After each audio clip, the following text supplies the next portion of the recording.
most intense, thrilling, electrifying sport on the planet. Mixed martial arts. You've been looking for the definitive podcast to call your new home to hear everything about it. The search is over. This is the MMAnomaly Show. No filter. Bringing you the hottest MMA breakdowns straight from the heart of the octagon. This show is all about MMA breakdowns. For fans, by fans. We're talking UFC, MMA, and the occasional big boxing match. We'll bring our unique take on how these fights are going to play out and who we think are the best bets. Welcome to the MMAnomaly Show. No filter. And now your hosts, Olin, a.k.a. MMAnomaly, and Emiliano, a.k.a. Jive Turkey Nano.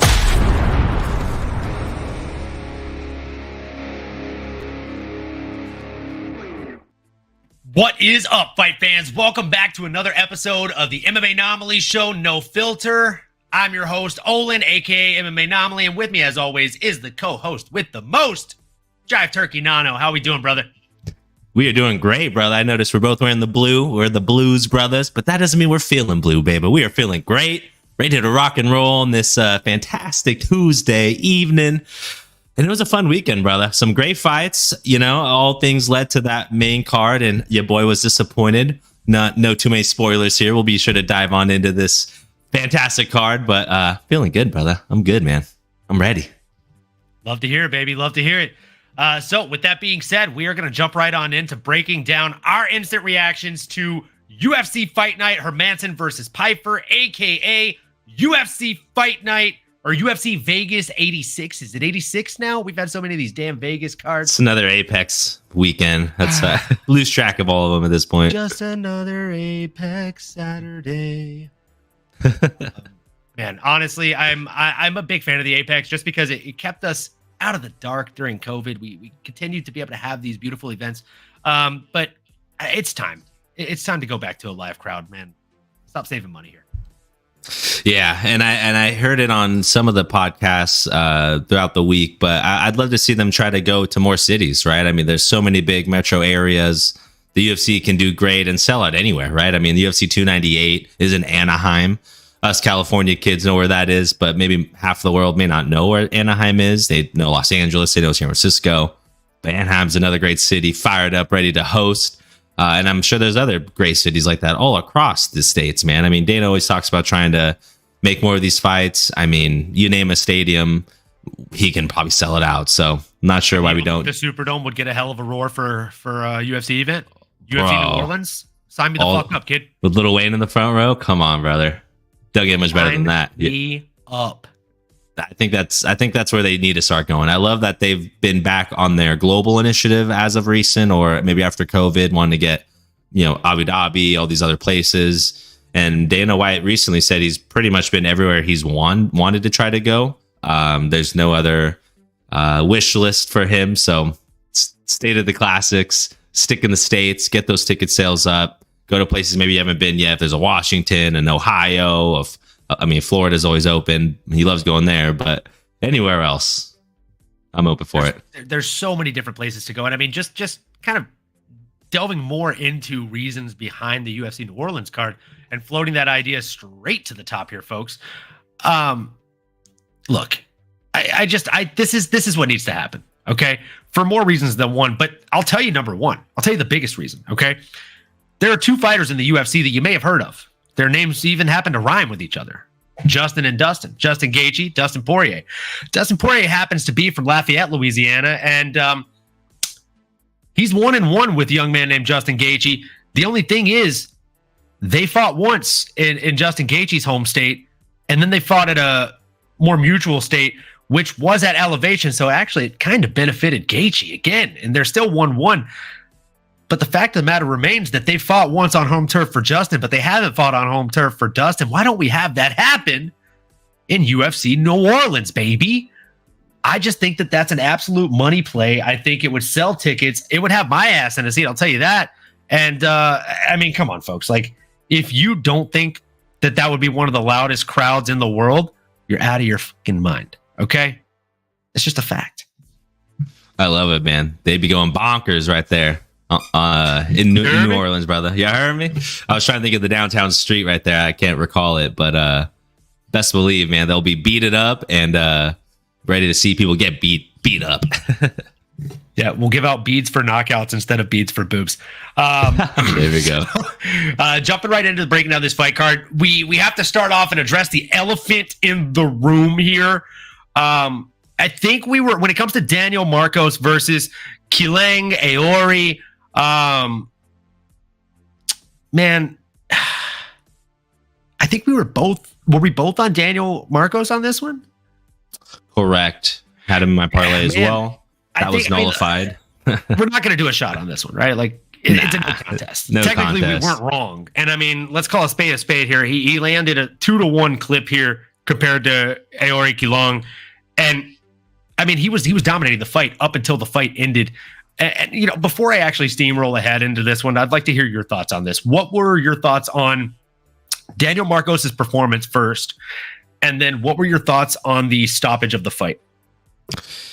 Yeah, I think Daniel Marcos looked great. I think he was someone we were excited about, someone with an undefeated record, someone who has a lot of hype fighting out of Peru. And he showed a lot of fast strikes. He showed a willingness to throw them in a variety of ways, which you'd love to see. And like you mentioned, he really was landing at a 2-1 clip, and it felt like he was maybe going to run away with this fight if it were going to continue on.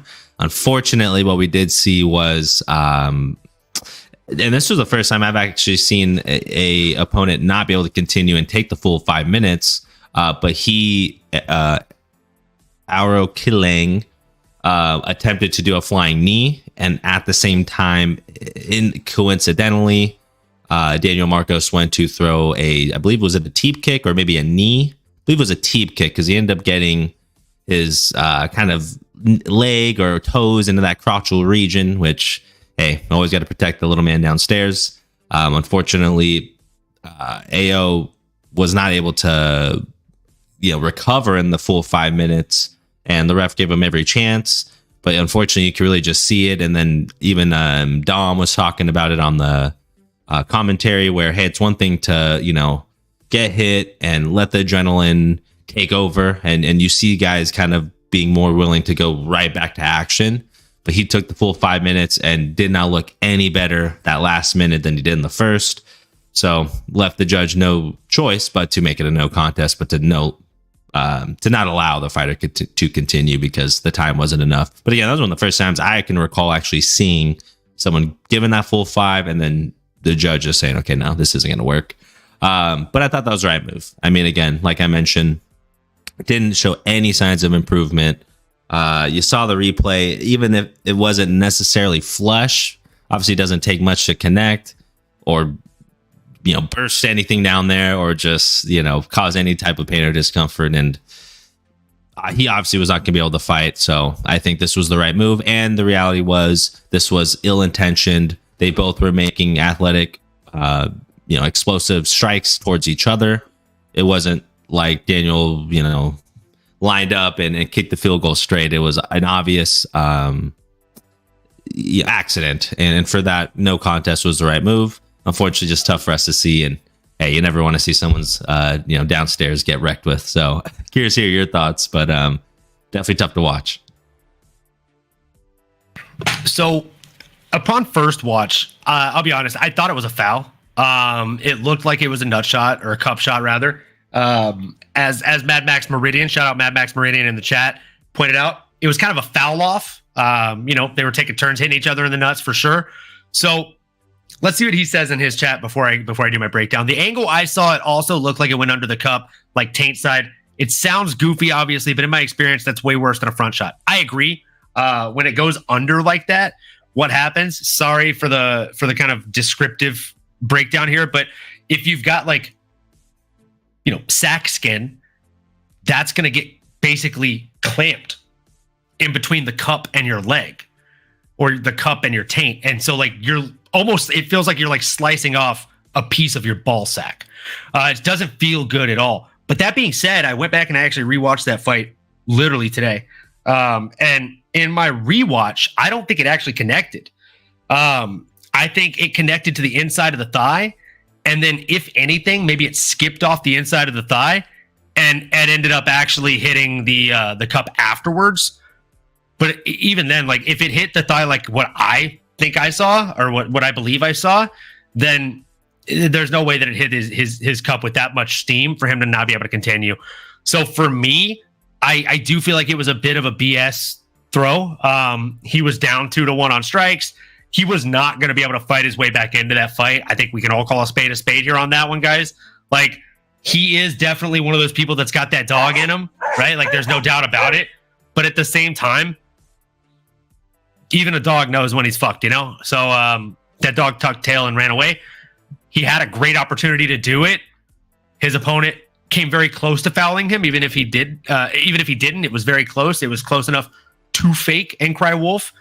And so, yeah, I mean, it seemed a bit weird. Mad Max said, my cousin and I both said it was a bit weird. Seemed like a good out, but I hate to make that accusation. Same. I hate making that accusation. But again, on first look, not really paying attention 100%. I could see it being a foul. On second watch, it didn't actually look like it connected to the cup. Please, if you want to prove me wrong, at MMAnomaly, tag me on Twitter. I'm more than happy to have an open discussion about it. But yeah, man, like I had the same eyes here, Mad Max Meridian. I had those emoji eyes, you know what I'm saying? Looking over a little bit like, was that really a nut shot? I don't know, dude. But I don't think it was. So I digress. Daniel Marcos, one hell of a performance for him. Definitely looking forward to seeing what they do next for this young bantamweight. But no matter who they stack him against next, I will definitely be paying attention. In my opinion, he should be sitting at 16-0 right now. Shouldn't have been a no contest. Moving into the next one. We had Fernie Garcia coming in against Hyder Emil. Nano, before we jump into Hyder, what did you think of Garcia? I kept saying Garcia, stay in our Garcia. And then he had some good moments. I said, go Garcia. And then he got knocked down. I said, oh no, Garcia. It was a good fight, man. Back and forth for sure. I thought Garcia was gonna have enough, but Big Fern just not able to weather the storm that of Hyder Emil coming from the Bay Area. He was moving, he was shucking and jiving, he was thizzle dancing all over that octagon, and just was able to get the upper hand in any of the exchanges. Right when it came to the feet, Hyder had an answer for him. He was getting him down on the ground and got stunned, got dropped at one point, ladies and gentlemen. This was a back and forth fight. This was certainly not a landslide by any means. Hyder Emil did get faced with some adversity. Compliments to Fernie Garcia, throwing those hands and saying, I'm not going down like Garcia. I need to be better. You can do it. So that's what he did. He gave it all he got, everything he got, but it was not enough. And big Hyder Emil repping the Bay, took care of business. And yeah, it was a fun fight, man. But Hyder looks like a dog. Curious to hear your thoughts, if anything else impressed you specifically. I know it's tough to do call outs for, unranked featherweights at this stage, but curious to hear what stood out to you in that fight, man. And Big Fern, aka Garcia. Fernie looked good, man. He was throwing big, heavy shots. He wasn't going away without a fight, but Hyder is just a nasty individual, man. He seems extraordinarily strong for featherweight. It just looks like he hits like a lightweight. If I'm being honest, like he looks like he carries the weight very well. Not one of those guys that's going to say he's a weight bully, because I think that's a ridiculous accusation. And just, if you make the weight, you make the weight. A weight bully is someone who doesn't make the weight. He made the weight to my knowledge. So good on Hyder. He improves to 9-0, stays undefeated, keeps that 0. He outlanded his opponent almost 3-1 here. 31 strikes from Fernie Garcia landed out of his 87 thrown, and 109 landed from Hyder Emil. So Hyder doubled the output and tripled the accuracy, right? So he hit a 56% clip. Very, very nice. I mean, honestly, you love to see it. The only thing I think I'd like to see him improve on is his takedowns. He was having trouble when he was trying to get in on those shots. He only went 1 for 3 on them. But I also think that he wasn't really trying so hard to get those takedowns so much as he was just showing looks and making him think, right? If you show the takedown, you make that person think about it, then you're basically setting them up to eat your hands, because then whenever you go to the body, they're thinking about sprawling, and there's a number of different things that go on mentally for you. So brilliantly played for Hyder Emil. I can't really play matchmaker for him, just because, like you said, he's an unranked featherweight, pretty far down the list. There's definitely some good names that come to mind, like a Nathaniel Wood, things like that. But again, there's people right outside of the rankings list as well as right inside of the rankings list that would make a lot of sense for him. But at the same time, I also don't want them to fast burn him. There's just no reason to really fast burn him through it. Like, you don't need to feed him to a Sadiq. You don't need to feed him to a Lerone Murphy or an Alex Caceres yet. He's not quite on that level, but 2-3 fights from now, maybe he is. I just think we need to see him against tougher competition. Not going to play matchmaker for him. Moving into the next one, we had Zach Pauga coming in against Tattoo-less Anthony Smith. I mean, you just love to see it, guys. Like, dude literally looked like Anthony Smith. They took a picture next to each other afterwards, and it looks like one of those AI pictures that had to like be photoshopped or some shit, bro. Like, it's just wild. So these guys genuinely look like they're brothers from other mothers, bros from other schmoes. My goodness. Bogdan Guskov. Put some respect on his name because he is definitely his own man. I was definitely wrong here. I thought Zach Pauga was going to come out here and be able to put it on Bogdan. I like Zach. I think he's a tough individual, and he showed he was a tough individual in this, right? Like, they were throwing lead back and forth. And, man, as Max said, he said, glad I left this one alone. Was wrong here. Yes, so was I. So I got to pour one up. That's okay though, because that's okay, because I'm pretty sure my guy Nano bet on Devin Clark in the next one, so I'll save that one for him, right? Touche. Yeah, brother, this was well, we'll get to our boy Devin Clark in a little bit here. We don't want to skip over our boy Max Payne Griffin, but I will accompany you on this journey. We don't leave a man behind when he does a shot. This was a toss-up. This was a pick-em. I did flip the coin the other way, and I assumed Bogdan Guskov, Tattoo-less Anthony Silva, has that same hard dog in him. Definitely thought, hey, man, they were going tit for tat. And I don't know if Zach stumbled or if I guess he basically did get dropped, but then once Bogdan smelled blood in the water, he turned into a great white shark, and it was a street feast mode. Oh, yeah, it was feast or famine. He got after him real quick. But that's what happens with these big boys, right? I mean, you see stars, and next thing you know, you're out of there. There's not a lot of recovery. You're not going to see them, picking themselves off the canvas there. It's a tough night once you get rocked, and that's unfortunately what happened here for our boy, aka the new nickname Zach Pauga debuted, the Head Chief, I believe. Didn't age well. The High Chief. The High Chief. Well, that chief needs to get a little higher because he was unfortunately a little low on the ground. KO'd. But it was a fun fight. Performance of the night goes to Bogdan Guskov. He was shout out. Because that was an impressive knockout, needless to say. But I got my shot poured up because, you were on the wrong side of it. I did throw him in my lineup, but you know what? I'll still drink to a good showing on his end. Dude, I actually love this. Mad Max said the Chiefs leave the fighting to the Warriors. Man's fucked himself. He's not wrong. There's a reason that the Chiefs have the Warriors do the Warrior stuff. So, as we say here on the show, a bet made, a debt paid. Fucking Bogdan. Dude, a lot of KOs, man. I figured there was something happening. A lot of finishes. Decent amount of finishes on this card, in my opinion, too, especially to start it off. Like, if you want to count the Daniel Marcos one, like, we had 3 to start it off. True. One that didn't end in a finish, which I didn't think it would end in a finish. I can't remember. Who did you have on this one? You had Wells, didn't you? Did you have Wells? No, I don't think so. I could double check. I think I had my boy Max Payne Griffin. Okay, perfect. Yeah, because I had him as a potential bet as well. But yeah, that was the boy. It was close though, brother. I was not feeling good about it. I was not feeling good about it at all.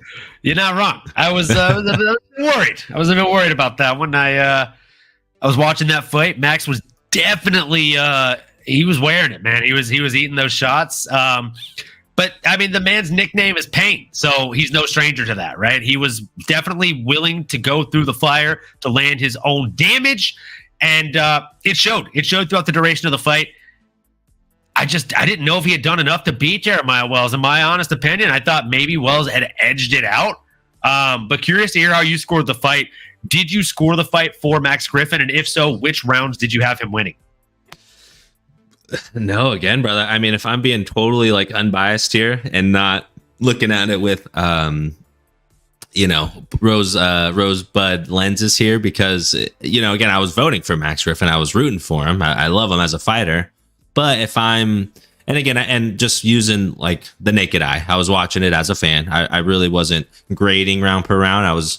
Didn't get a chance to rewatch it and do the grading. I just took it as it was that night. But I felt like Jeremiah Wells. I mean, every time he was exploding, it was impactful.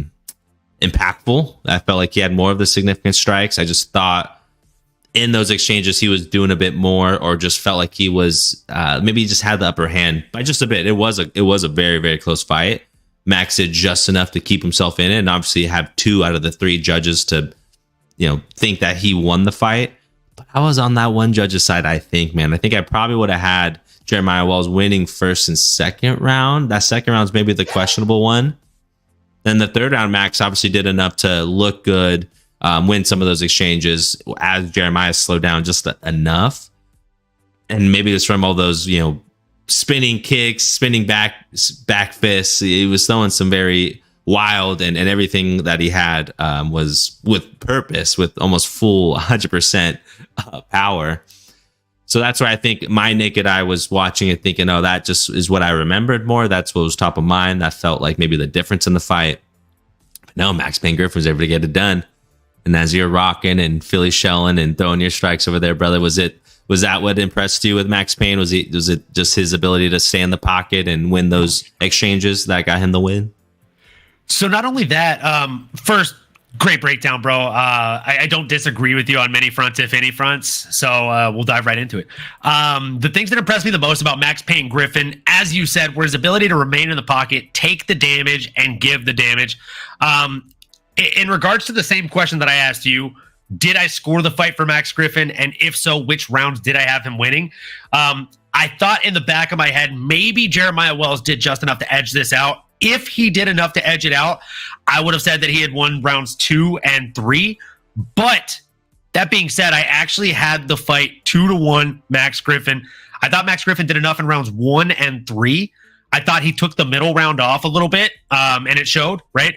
His opponent had more control time, more total strikes, more significant strikes, more everything other than accuracy. However, that being said, in the first round, Max outlanded him on total strikes. There was 1 strike differentiator between significant strikes, and Max landed 1 of 1 takedowns that round. Didn't get a ton of control. He only ended up with 10 seconds of control to 44 seconds to Jeremiah Wells. But with that control that Jeremiah Wells was able to establish, he didn't really do anything with it. So kind of negates that whole situation. You give the points for the takedown. The control time really kind of negates each other, and then you go to the strikes. So that's a Max Griffin round for me, if I've ever seen one. Going into the next round, you had Jeremiah Wells coming up with 56 seconds of control time to 14 seconds of Max Griffin. There were no takedowns, so it was through scramblings and things like that. That being said, like when you have clinch control, there's no takedowns, or control time in general, and there's no takedowns, you do utilize that control time if the striking is super close. The striking in this round wasn't super close. It was 11-17 on significant strikes, total strikes, and 10-17 on significant strikes, both in favor of Jeremiah Wells. You go to the last final round here. You had slightly more total strikes, so 12-19 total strikes in favor of Jeremiah Wells. However, the significant strikes, Max Griffin won 10-8. Also, higher significant strike accuracy, 52% clip. Also, 1 minute and 16 seconds of control time to 0. And mind you, he went 0 for 1 on his takedown. So he wasn't able to land a takedown, but he established over 1 minute of control time in that last round. For me, that kind of put a stamp on it and sealed the deal for Max Griffin. Playing matchmaker for Max Payne Griffin, Who do we want to see next for somebody that's like this, that's kind of a legend, but they're also aged out to a point to where you know they're never going to fight for a belt again? I wouldn't mind seeing him fight somebody like a Michael Chiesa, who is another legend that's in the top 15 that probably likely won't make another belt run, but deserves significant fights, like legend fights. Is there any names on the tip of your tongue for Max Payne Griffin? I definitely like that name a lot. Michael Chiesa is someone that's savage, someone that's a big name, can be on a main card event, and I'd love that look for Max Griffin. But another one I had, and I'm just using Tapology here as my source for top 25, fighters that are just highly ranked in that same kind of ballpark, and someone who fits similar criteria to your point, right? Like 30, maybe on the other side of 35, maybe not making a title run, but can still get a few good fights in them. I'm looking at a Gunnar Nelson as potentially somebody who has the name value. Stylistically, it's not a great matchup for a boy Max Payne Griffin, but Gunnar Nelson at 35 years old has been around the block for quite some time. That can maybe get someone like a Max Payne Griffin up in the morning, knowing this is a tough challenge. It's a new one, but it's a familiar old foe, friendly face, familiar face that has been in the octagon in the UFC for quite some time.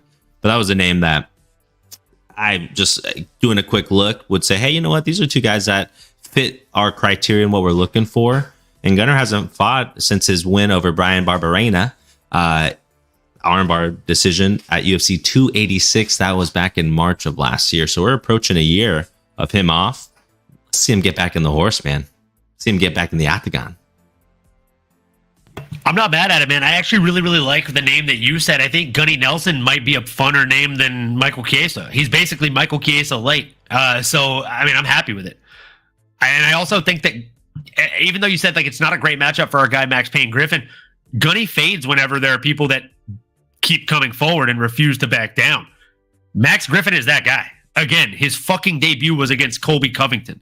So, I mean, this is just somebody that really has fought a who's who. Like, he's fought your Carlos Condits, Neil Magny's, Tim Means of the world.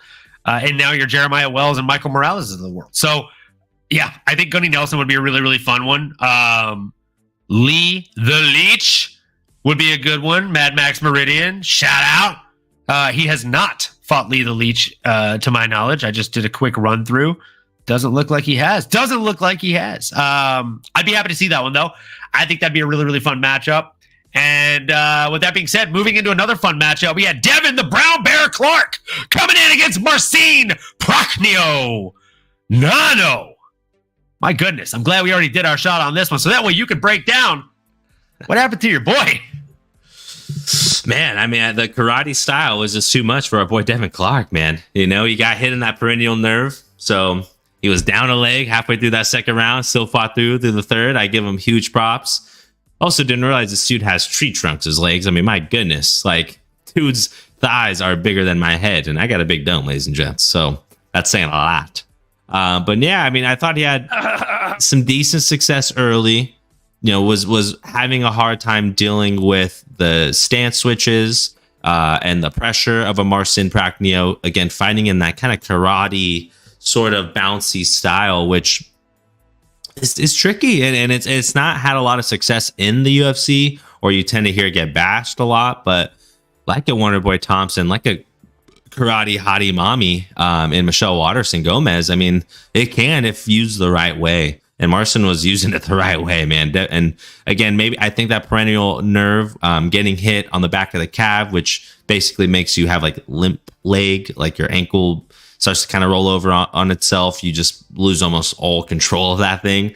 So it happened to Sugar Sean O'Malley when he lost to Chito Vera. So it's damaging. It's debilitating. So I give Devin Clark all the props for sticking in there. However, man, Marcin just put on a clinic, brother. That karate was he was a karate kid in there, brother. Just could not be defeated. So it was a fun one. I'll pour my shot up because I was thinking the wrestler was going to get it done, but the striker prevails. So love that narrative. Love that story for Marcin, man. And he needed it, man. He needed that win big time. And great performance. And it was a fun fight. What'd you think, brother? It was a fantastic fight. I had a feeling that your boy was going to struggle with the karate style, with the stand-up style of Prachnio. And I mean, here's the thing that I didn't maybe allude to as much on the pre-show here, because sometimes I like to let you walk your own stern path and learn the error of your ways, and this was one of those times. So Marcin Prachnio is one of those guys that doesn't have a number next to his name necessarily, but he damn well should. Okay, because if you look at his record, he has fought at least 2 guys that are in the top 10, and one of them is damn near top 5 material. Right? He has fought a fucking who's who. He's fought Vitor Petrino. He's fought Khalil Roundtree Jr. By the way, he beat him. He beat Khalil Roundtree Jr. Okay, folks? Khalil Roundtree is almost number 5. He's like number 6, isn't he? Let's see. Where's the fucking rankings tab here? He's number 8. So, again, talk about a top 10 person. You know who else he's fought? Magomed Ankalaev. That guy's top 3. He's literally ranked number 3 in light heavyweight. So, what should be next for him? What should be next for him? First, let's see what Mad Max Meridian says here. All about application of technique. Best vid ever is Jake whatever going karate, huh? Pfft. Then getting wrecked by Wonder Boy. Yeah, pretty much. It's a fact. You love seeing that shit.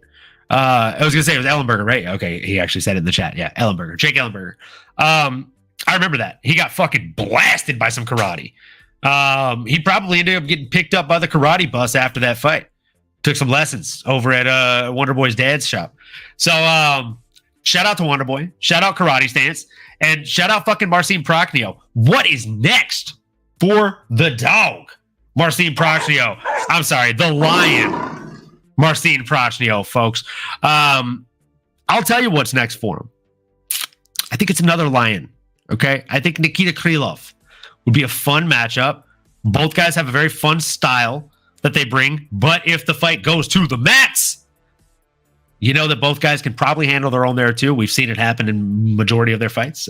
If someone is willing to play push comes to shove, they're willing to engage in that fight. So I think that they would negate each other with the grappling skills, and it would be a mostly stand-up banger. And I think Nikita Krylov hits really hard. I think Marcin Prachnio hits really hard. I think they both have really great distance and range management, and it would make for a stylistic just pleasure of a match. I like that one, brother. I like that one a lot. I don't really have any other names at the top of my head, so I think I'm just gonna double down on that one. I think you did good. Love that. Cheers to that. I have a second name on my hands. I poured up a shot so that way you're not alone here. The second name that I had on my list, fans of Bogdan Guskov are not going to like this one. Anthony Smith, I think, would be a really fun matchup for the kid. Oh, okay. That'll be a good one. It's not as fun as Nikita Krylov, I admit. But if Nikita says no, number 10's a more reasonable ask for an unranked opponent to take. And Anthony isn't exactly in a spot to make demands. So, to great fights, great nights, and better picks. It's been a rough start to the year.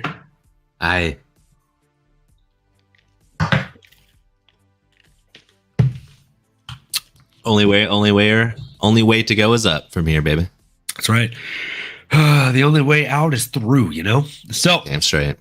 Moving into the next one, folks. This one was no different. Fucking hell. I was wrong on this one. You and the kid, Mad Max. This was another one that you guys did a shot bet on, but you were right for sure on this one. So it's all good. You guys both bet on Luma Lukbon me, and now you get to Luma laugh at me because I was fucking wrong. Got egg on my face on this one. Bruna Brazil is not the one, man. It was a close match. I didn't think it was one-way traffic at all when it comes to this fight.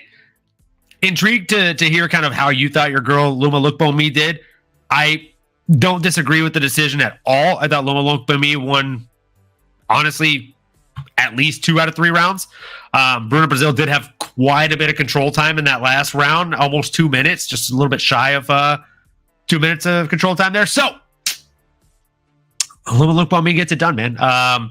She was a lot more aggressive than I thought she was going to be. I thought that she'd be on the back foot a lot more than she was, but she was leading the dance far more often than she was not. I can tell you that.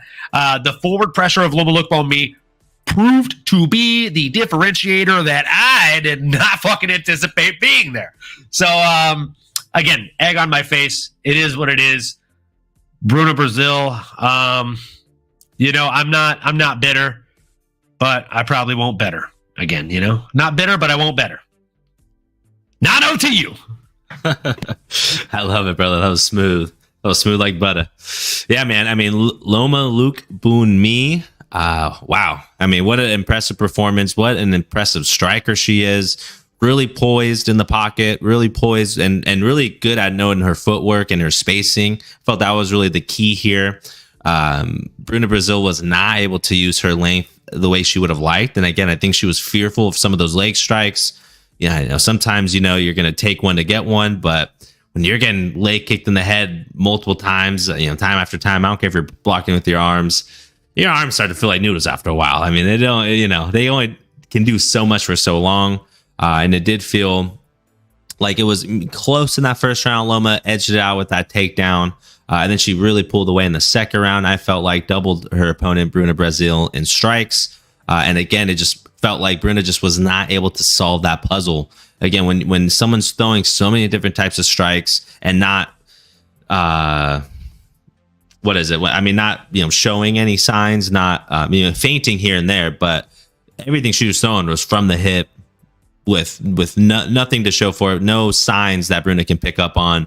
So it was tough. She almost looked like a sin duck out there after a while. And again, that's compliments to Loma and her style and that compact frame, but that ability to and willingness to throw those leg strikes and be the more active and more tactical fighter. I was impressed with her skill set and what she proved here. And the women's strawweight, man, they got another one. You know, they got another tough, talented up and comer who, you know, it's tough to play matchmaker with at this point, but I mean, it's also tough to not say, hey, maybe throw in there against anybody in the top 15. I mean, she's a good name. She's a great striker.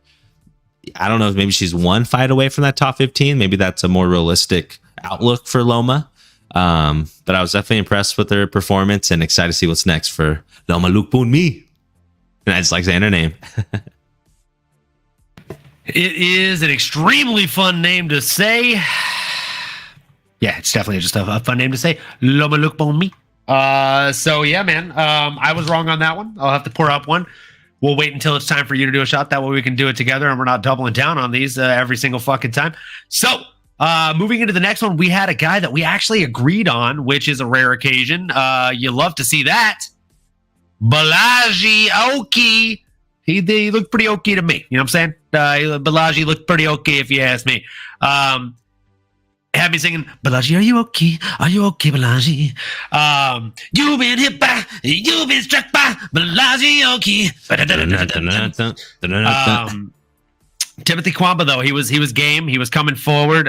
Even though he was landing at about a half the clip of Balaji Oki, he was hitting hard, and he was hitting hard from a weight class down. Let's not forget that. I hope this kid gets another chance to come in and fight at featherweight where he belongs. He did look undersized in there, and the fact that he was coming up from featherweight and was able to deal the damage he was to Oki has me both impressed by Timothy Kwamba and worried for Balaji Oki when he does fight a lightweight banger. Because as you know, in the lightweight division, folks, it's a fucking killer's row. Like, if this dude breaks into the top 15, at the ass end of the top 15, do you know who's waiting for him? It's a young man with a crimson chin named Drew Dober.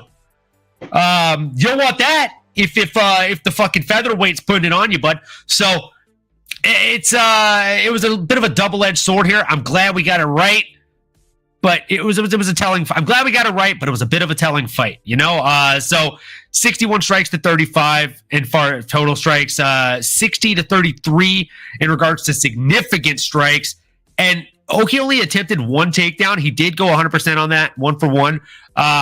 I was surprised that he didn't go to the well a little bit more for those takedowns.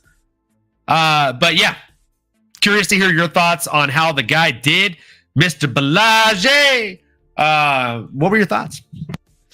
I did pretty okay in there, man. I thought Balaji did pretty okay. Like you said, it was a last minute opponent, someone stepping up a weight class. Really, you just don't know what to expect. So I think I feel like as a competitor, as a fighter, I would probably be a little bit more reserved. You're not going to go on there and just assume this guy's a walk in the park. You got to tread a bit lightly. And I think that's what he did in that first round. Although, landed 30 strikes, certainly maybe Was able to find those openings and realize, you know what, I might as well just stick to the game plan. I had a full camp. This guy's coming in on short notice. Let me put it on him. Let him know that, hey, this ain't your night, pal. And he did exactly that. Was able to get through some of those takedowns that Timmy was trying to land in that second round. That was really the Nate story there. 4 for 1, or 1 out of 4, excuse me, all over the place. Which, I think not ideal. Maybe could say you won him that round just in terms of being more busy, but then Balaji really stole the show and left the judges, made it an obvious choice that he was going to be the winner there in the third round by out striking his opponent. And again, just leading the dance, looking like the stronger guy, came in with the full camp. But again, to your point, brother, we shouldn't look at this as a knock on Timmy Kwamba. It was a split decision, which I kind of thought was interesting. So that in and of itself tells me, hey, this Timmy Kwamba guy is probably a legitimate dude who can maybe be a lightweight guy tweener or a tough featherweight contender. But Balaji Oki, man, he's someone from Belgium that you don't hear a lot about, honestly. But the look, man, kind of resembles that Mark Randall back in the day, or Kevin Randleman, that kind of, just buff, blonde, shredded individual. I like it, man. I like what I saw from him. And, maybe another fight or two away from a top 15 shot. The lightweight division is stacked, but curious to see what's next for the kid here in 2024. Definitely curious to hear what's next for the kid in 2024. As you said, I'm not going to play matchmaker for him because I'm scared, man. I'm scared for this kid in the lightweight division. I think I got to agree with Mad Max Meridian here. He said, Oki was super pumped, and I was like, you might want to pump the brakes after that performance. It was against a guy that was smaller than you on short notice. Check the fucking record there, bud. Take a step back. Love to see him in there against the lightweight and see how he does. Also, he was also fighting someone on short notice. Maybe he just had a different game plan, right? So a lot of different adjustments to be made there. I'm here for it. I'm here for the next fight. I'll be watching this kid like a hawk in the sky to see if he's the next big thing. Speaking of the next big thing, Trevin 5-star Giles coming in against Carlos Prates. I think we both were on Prates on this one. I think we did the gun to our head choice because we kind of wanted to stay away from this one a little bit. Seemed like it was the move to make because fuck, man, Carlos Prates was getting worked up in that bitch, bro. He was down. He was down like a clown Charlie Brown. He was down 2-1 almost on strikes here. And his opponent was landing at a significant clip. I don't know if you've looked at the stats here, Nano, but Trevin 5-star Giles. Yeah. Trevin 5-star Giles, he's a 5-star fighter in my opinion, man. He was landing at a 66+% clip. That's fucking wild in the UFC.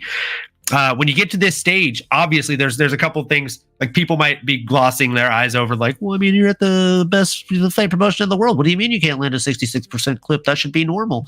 You should be a pretty accurate fighter, right? But you're fighting people that are fucking good at defense, right? So it makes it hard for you to have over a 50% clip. That's why in the last 5 fights we talked about, the worst guy or gal had a 33% clip. The better guy had a 40 or 50% clip at best. 66.6 is fucking wild, brother.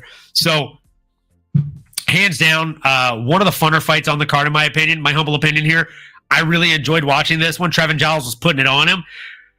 But I digress. Carlos Prates, the guy was just, he was tough. And I honestly don't know if it was just kind of a situational thing or what. I tried going back and rewatching this one. Does anybody have a better fucking replay angle of that knockout? I only see the one angle that they kept showing, and it cuts right as the shot lands. And to me, it looks like he hit him in the throat. It was hard to see where the punch landed. It looked like a straight left cross to the throat. I'm literally watching it on repeat. I've just probably watched it about 60 times. So it's still, to me, I can't tell where it lands, no matter how many times I watch it. It looks like he just takes a step back, pumps the jab out there, and then as soon as the jab gets at full range, not even full range, 4/5 range, he just corks the left hand out straight, and it looks like the left hand just turns right down angled and just clips right under the chin. Yeah, it's just an interesting shot, man. If it did hit right on the chin, I mean, the guy's got fucking kryptonite in his gloves, because you don't usually see Trevin Giles get put away like that. He put him away pretty fucking stiff. You could see he didn't go to sleep, which is why I thought it was a throw shot, because it looked like it just stunned him. And I don't like, this is going to be a bad analogy or a bad descriptive kind of description here, but visual description. It just looks like he made Trevin Giles' brain backfire for a half second. You see his eyes widen as he's going down, like, what the fuck was that? But he's not asleep. And then he hits the mat, and I think he tells the ref, like, I'm okay. I'm okay. Like, it was a pretty wild knockout. Like, as an MMA fan, it was stunning to watch. Curious to hear your thoughts on that. Did you think it hit him in the throat? What was your instant reaction to that knockout? I mean, my instant reaction was, holy crap, you got knocked out. That was impressive. I mean, like you said, Trevin Giles was looking good. He was looking like he was leading the dance most of that fight. It was defensive. They were going back and forth. I did like how Carlos Prates was light on his foot. He kind of had that light Muay Thai stance, but he did just look a little less strong, or not as strong, or not as just like intimidating, or not as forceful in the octagon. In some of those exchanges, he looked to be getting more affected by some of Trevin's punches. When he tried to tie him up, he'd get pushed up against the wall, or the octagon fence, I should say. I just felt like if it were going to keep going, and if Trevin was going to maybe have his foot on the gas a little bit more, I thought he could have found a path to victory there. What I did not see happen was that strike, man. I mean, that cross coming right down the pipe. To answer your question, I mean, it felt like it was somewhere on the chin. I mean, it was a flash knockout, right? Maybe just enough. It doesn't take too much effort, or all it takes is a knuckle on the right spot there on the chin to put the lights out. But it just felt like that Carlos Prates, man, he knows how to strike. He got every bit of that punch. He fully extended over, got turned his hand over, and it was right on the chin, right on the moneymaker, and put the lights out of Trevin Giles. I mean, I think it even startled Trevin, like himself. I think Trevin was looking at it like, what the hell just happened? I was just winning this fight. Now I'm not. And that's the name of the game, man. That's how small the margin of victory is for these individuals getting in this octagon every Saturday. It's that freaking close, man. You never freaking know. And boy, I give him all the props in the world. He looked great. He doesn't lose any stock in my book, but Carlos Prates certainly does gain some stock in my book as well, because to be able to put someone out like that is special. I mean, that's not an easy thing to do. That was impressive, man. Regardless of the stats, which certainly shocked me a little bit to see that, Carlos was almost outstruck 2-1. Like, he had twice as Trevin had twice as many punches on Carlos as he did, I should say. I'm trying to find the best way to word that. But man, great fight. He won performance of the night. Carlos did. Well deserved. That was a fantastic knockout, and it was unexpected, and he might have needed it because he was losing that fight up until then, in my opinion. So the fun one. I would definitely say that he needed it. It was a hell of a comeback. I mean, call that dude the comeback kid, because as you said, he needed it and he made it fucking happen. So good on him. I'll definitely be there watching his next one. He pulled the rabbit out of the hat when he absolutely needed it the most. I'm not going to play matchmaker for him. I do think he's a little bit too fresh for us to be doing that. In fact, I think Trevin Giles was probably a very nice, bountiful opponent for them to give him at this stage of his career. So we'll see who they stack him up against next. Either way, I will be here to enjoy it. Moving into the main card, as you know, we had a couple of fights get canceled. We had Danny Ego supposed to fight Lerone Murphy. Got canceled, but it's okay. He ended up fighting someone else. We'll go over that in a little bit. You already know. If you did watch the fight, it went a little something like... It was nasty. So another fight we were supposed to have was Robert Brichik coming in against Albert Duraev, but that one got changed as well. And instead, we had Mr. Robert Brichik come in against Ihor Potieria. We'll go over that one in a minute too. So we're going to go ahead and start off this main card with one I think we both have to do a shot on. We both had Armin, huh? Fucking hell. I think so. God damn, dude. Petrosian really shit the money bet on this one. I I'm just going to call a spade here. He was supposed to win this fight. I literally said, you can check the record, bud. In the episode last week, I think my exact words were, Armin Petrosian wins this fight as long as he doesn't get subbed in the first round. What do you fucking know? What do you know, kid? There was 12 whole seconds left. 12 whole seconds. That's that many. That many. There were 12 seconds left. And this dude fucking just got put away. Ay, you hate to see it. They were dead even on strikes. Again, Rodolfo Vieira, the BJJ guy, landing at a fucking 66.7% clip. Just impeccable. This is the best Rodolfo's ever looked. I was very impressed with him. I'm going to sound a bit like a broken record, but, fool me once, shame on you. Fool me twice, shame on me. This is the second time I lost money on Rodolfo Vieira. The first time I bet on him. This time I bet against him. Next time, we won't fucking bet on any of his fights. He's one of those guys, man. I don't know that he's going to be able to beat the upper echelon of competition in this fucking fight card. So I'm worried about him as he moves up the ladder. Shout out Mad Max Meridian. Appreciate you joining us tonight. Have a great day at work tomorrow, and we'll see you in the episode on Thursday, hopefully, my guy. We'll be breaking down UFC 298. If you want a guest star on that episode, just fucking holler at your boys. Let us know, brother. We might be down for that. So yeah, man. Rodolfo Vieira really put it on our guy Arman Petrosian. There's some Armin warriors.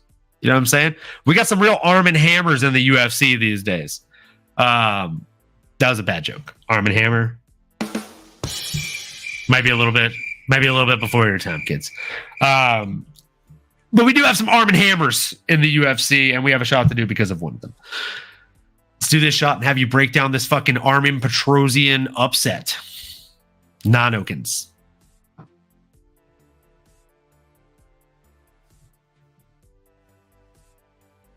No, can you hear me? I can't. Lost audio there for a second. Are you with us? Are you with us? I am back. I think I'm still in the days from that freaking loss from AP, man. Armin Petrosian.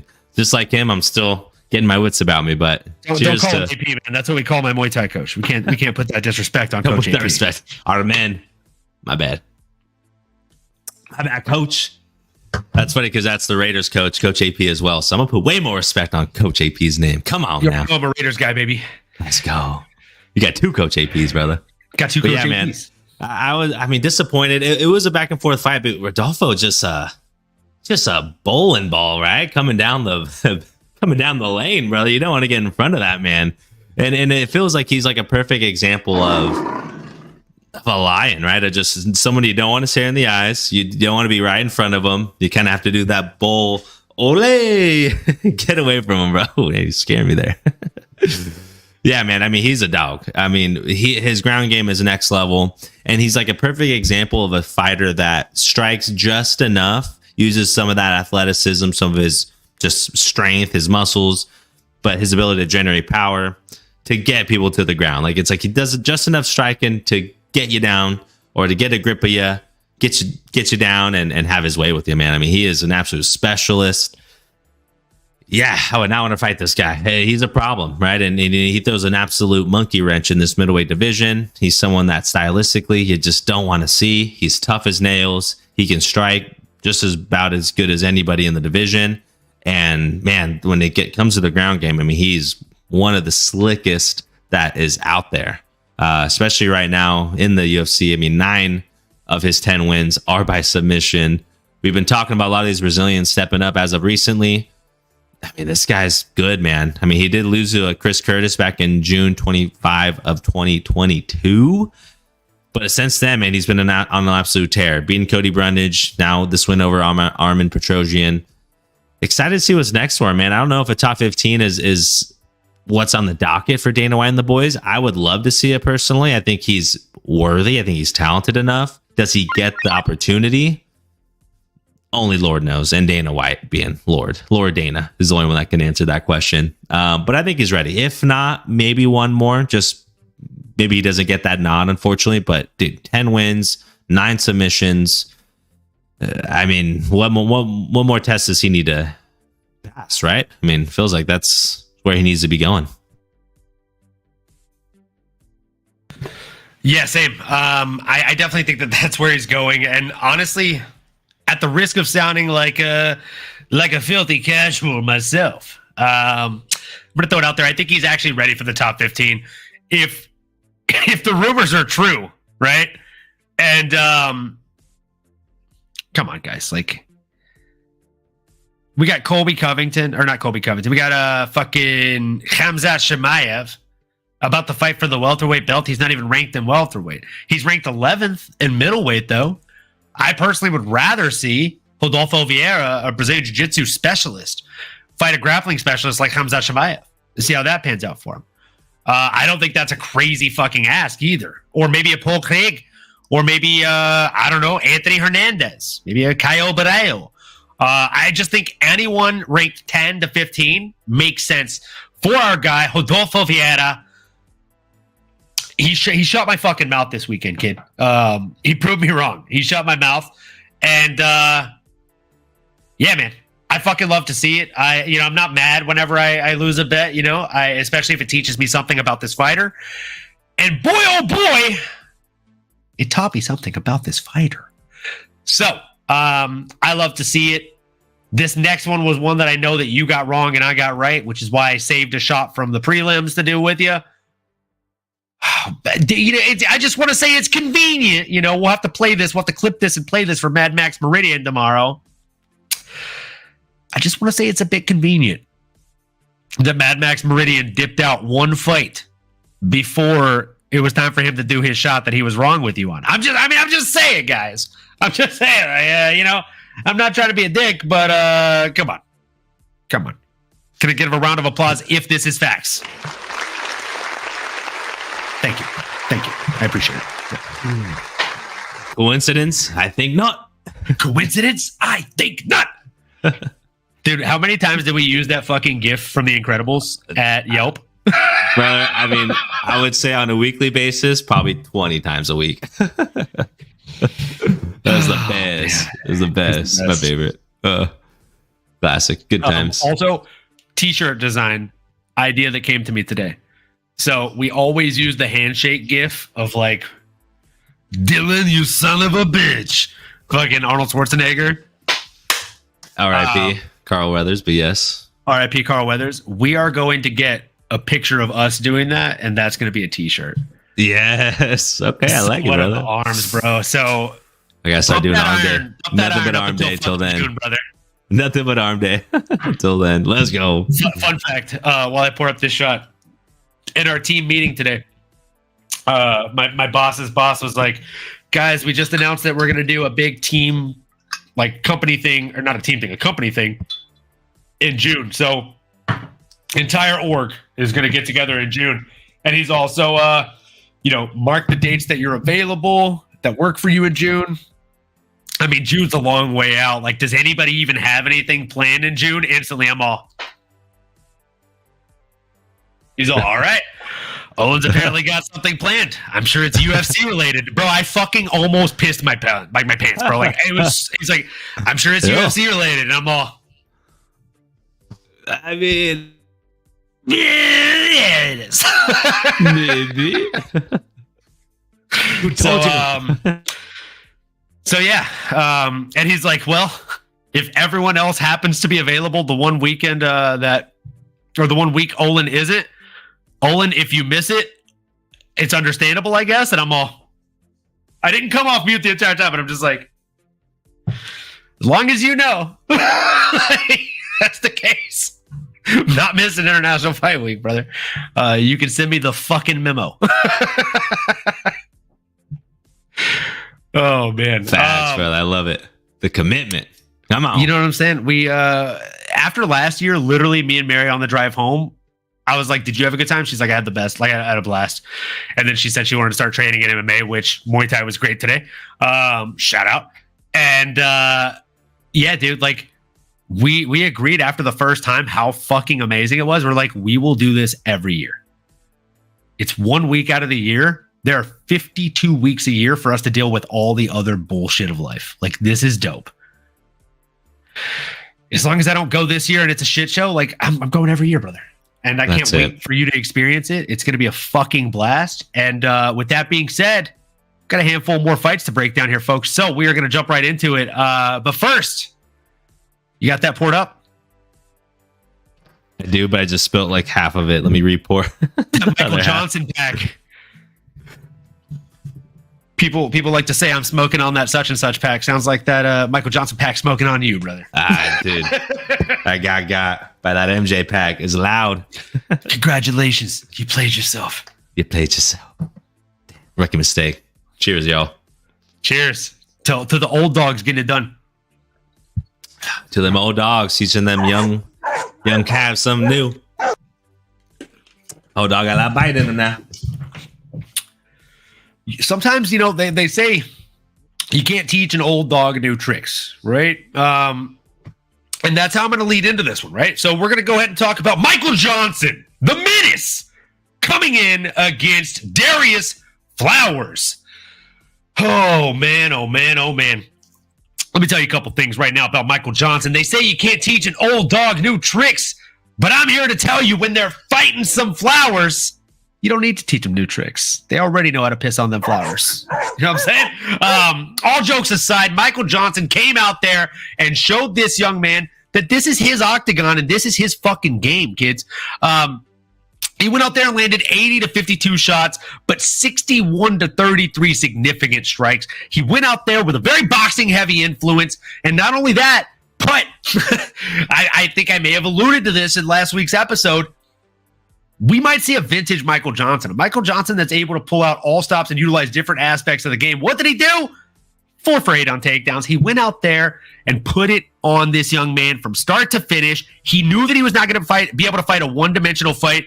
And so what did he do? He didn't fight a one-dimensional fight. He went out there and mixed the martial arts. And that's what we're doing. We're playing mixed martial arts here, folks. So he got 2 minutes and 12 seconds of control time off of 2 takedowns in the second round. Only 6 seconds of control time in the first round off that first takedown. But, my gosh, he is like a whiskey. He is like a wine. He is like a man that is fucking divine. He just gets better with time, folks. Michael, the Menace Johnson, more like Michael, the Madman Johnson, because with 1 takedown in round 1, he got 6 seconds of control time. With 2 takedowns in round 2, he got 2 minutes and 12 seconds. As you can see, he's like, from Marvel's comics, an adaptoid. He gets better. He learns how to fight his specimen, his prey, and adapts across the rounds of the fight. And that's exactly what he did in this one. So in the third round, he really made the most of it, right? He got 1 takedown, but got 3 minutes and 44 seconds of control time, folks. That is a lot of control time, just in case you're not sure. I'll go ahead and break it down for you. Okay, so 3 minutes and 44 seconds of control time out of a 5-minute round.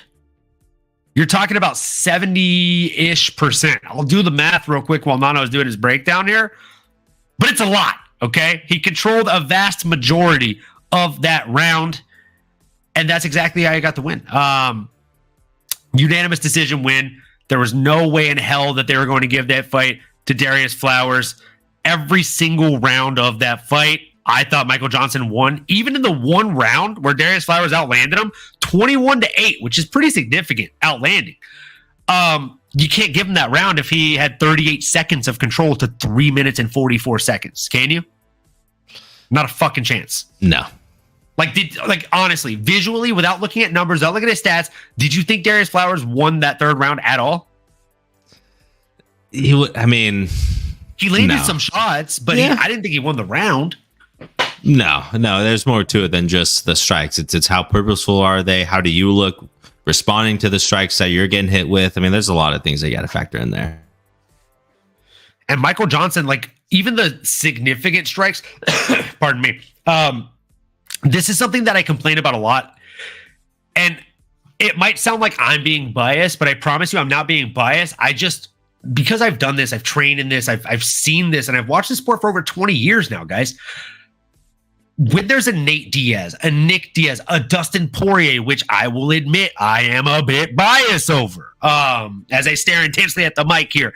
Guys, I know that I might be a bit biased when it comes to Dustin Poirier, but I mentioned those three names because when it comes to getting punched, you'll be hard pressed to find three better names at doing that, right? They roll with the punches, they eat the shots well.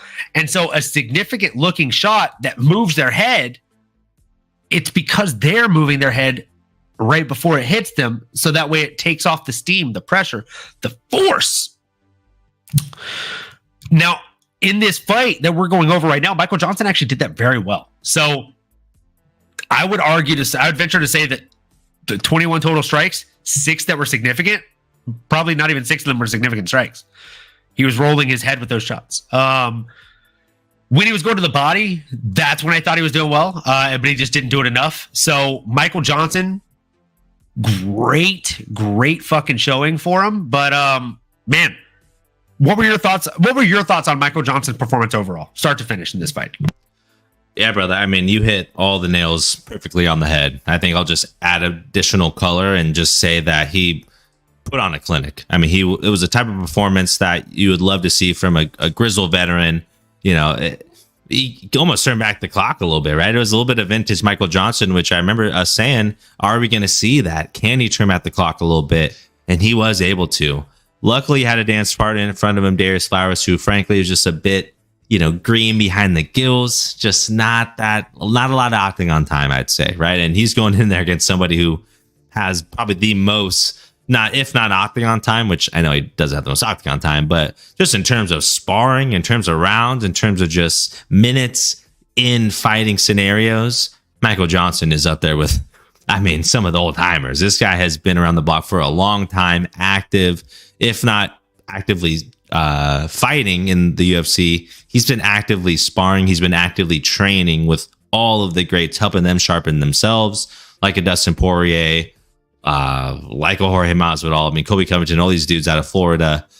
But yeah, man, I love what I saw from Michael Johnson. He's absolute savage again, and he knew how to put together a well-coached, a well-executed fight game plan for 15 minutes. He was taking him down when he needed to. He knew he was up 2-1 or 2 rounds going in that last. And even if you don't know for sure, he still did the best he could to stay out of range, stay out of the fire zone, but still come home with that victory. Still get enough to edge out that win, to win that round, to make himself the obvious choice here for the victor in this outing. But again, I love what I saw from him, man. And he was not a heavy favorite going into it by any means. This Darius Flowers is someone has all of his career to fight for, everything in front of him. But again, he was unfortunately in there with a Michael Johnson that's just seen it all, done it all, been through it all, and just another notch on his belt there, unfortunately. But like you also put here, 74.6% control time in round 3 for Michael Johnson. What more do you need to see to put that exclamation point on a victory? That's how you do it right there. Yeah, 74.66 repeating percent control time for Michael Johnson is just absolutely insane. And guys, 10 years ago today, we were gearing up to watch John Jones versus Chael Sonnen. And Chael Sonnen had such a great line in The Ultimate Fighter. In the buildup, he said, "Look, John, I don't need to fight you. I'm the highest paid fighter in the UFC. I shatter pay-per-views and television records. I don't need to beat you up, John. I just want to." They'll just never make another man like Chael Sonnen. I think we can call a spade there, folks. Chael Sonnen is arguably the best mouthpiece the UFC has ever and will ever see. I say by far, up until this point, the best shit talker, best guy on the microphone by far. If you say Connor, you're wrong. You're a big Sugar Sean fan, right? I do love Sugar. He was on a podcast, I want to say last week, and he literally was asked, is there anything that you wish you were better at? when it comes to fighting. And he said, I wish I was better on the mic. Was he it said, with him I and can improve. Mighty Mouse? Was it Mighty Mouse's podcast that he was on? Mighty Mouse's podcast. Yeah, I just saw clips of it. But he's like, I know my mouthpiece can improve. Yeah. He's like, I wish that I was quick on my feet and had the quick rhetoric that some others have. He's like you look at Chael Sonnen, like you give that man a mic and he'll sell a pay-per-view. It's true, dude. Like Chael Sonnen was arguably and will always be one of the greatest men on the mic that we have ever seen and will ever see. He's simply that guy, right? So, yeah. Give a round of applause to Chael. The best to ever do it, and probably the best there ever will be to do it, folks. And moving into this, we are still going over Michael Johnson versus Darius Flowers. Now, do you have a name on the tip of your tongue for Michael Johnson? Because I do. I do not, but I want to hear your name. Oh, man. Don't leave me hanging. Oh, man. Ooh, you've been hot today. You were swinging a hot bat now. What do we got? Swinging a very, very hot bat here. I got lean, mean Bobby Green. Give me Michael Johnson versus Bobby Green, folks. I think that's come on. Come on. How has that not happened already, right? In the words of Ricky Bobby, if they announce this fight, I'm harder than a diamond in an ice storm right now. You know what I'm saying? It's pretty hot, brother. It's pretty hot. It's pretty fucking hot. Quite hot. It's pretty hot. So yeah, dude, give me that fight all fucking day. I think Bobby Green versus Michael Johnson, it would literally be just a boxer's delight. You know what I'm saying? I'm there all day for it. Baby. I think both those guys have some of the better boxing in the UFC, let alone the lightweight division. Or rather the lightweight division, let alone the UFC. It would just be a striker's delight. If there's another name that I had to pick, I would say maybe Dan Hooker if he loses another fight.